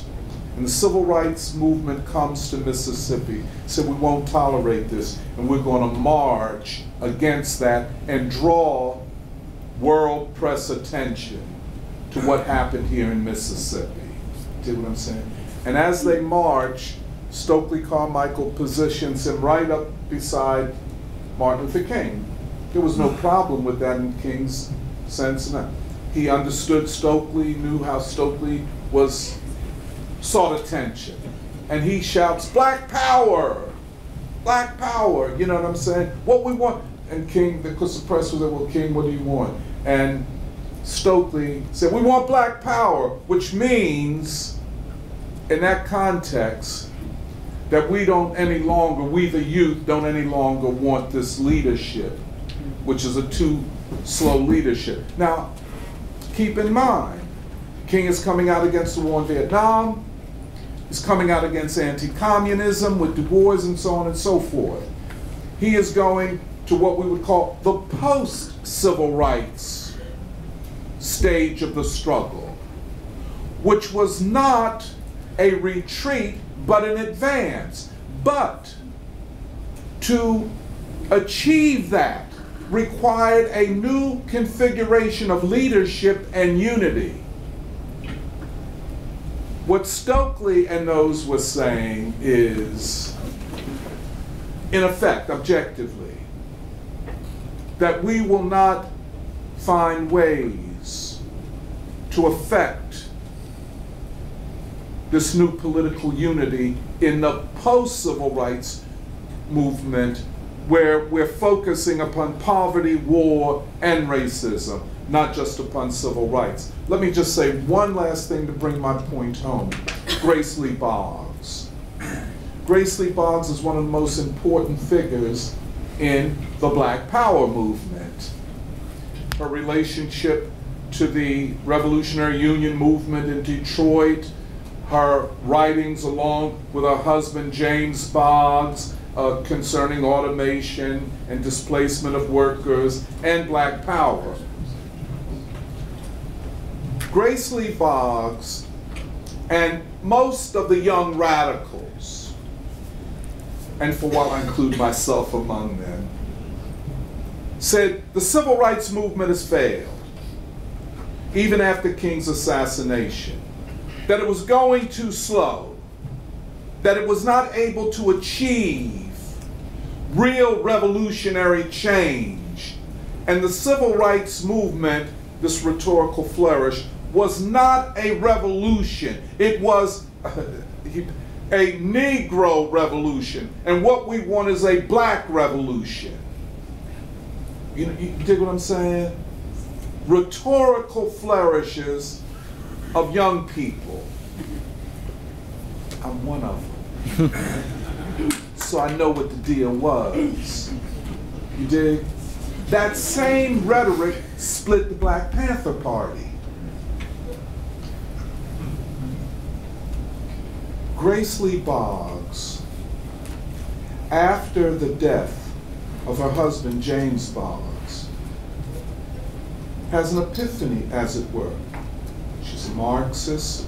She was associated for a long time with C.L.R. James, the Trotskyist wing of Marxism, and then this other kind of black Marxist proletariat wing coming out of Detroit. In her last years, she said, we made a mistake. It was Martin Luther King and his vision of a united front of the people against war, racism, and poverty. But wasn't it Lenin and the Bolsheviks? Peace, bread, and land? The great democratic demand that unites the people? I say all that to say, at its best, the Black Power movement was a derivative of the Black Freedom movement. That a profound tactical mistake was made by young people who thought they had it, and here I start with Stokely, thought they understood what they really did not understand.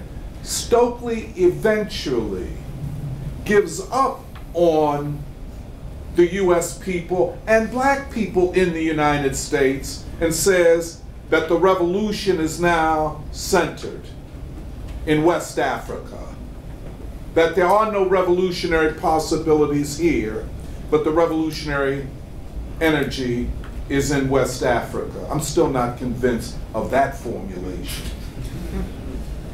You see what I'm saying? He goes from we want a black revolution, not a civil rights revolution. Civil rights revolution is a Negro revolution. The black revolution is a real revolution, to no revolution in the United States. But the only revolutionary possibilities are in Africa. And just one thing, Rose's question, our conversation, Angela Davis. Angela Davis emerges in the context of the Black Power movement. But she is not a black nationalist. She is a communist. She is an internationalist.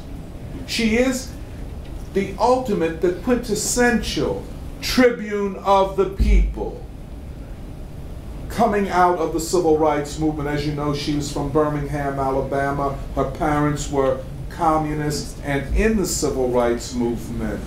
So I'll stop there, but I just wanted to try to make that clear.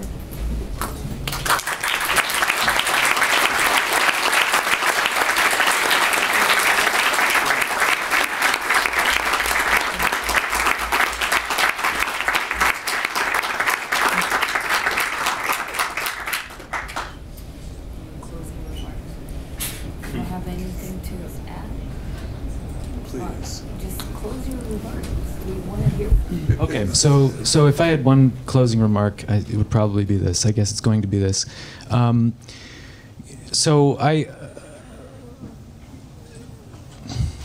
Pick your favorite Marxist. Why do you read him or her? Is it interesting? Is it important? What's left of Marxism if it's not a church, we all want to make that distinction and say, yeah, this shouldn't become scholasticism and so forth. But what does that mean? It has to do explanatory work, and Marxists should not be committed to an author because of any other reason. This is just my sort of overwhelming sensation in the context of this discussion. If we're talking realistically about leadership for the left going forward, I mean, how can the left not be a church? I mean, that should be the question. I'll end with that, I guess. That's.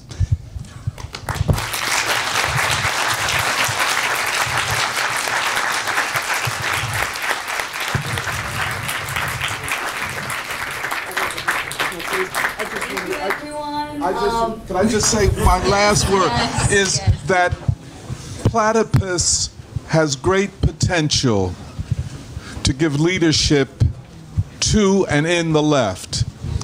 There's a great resource in this organization, and I'm very happy to be a part of it. Thank you very much.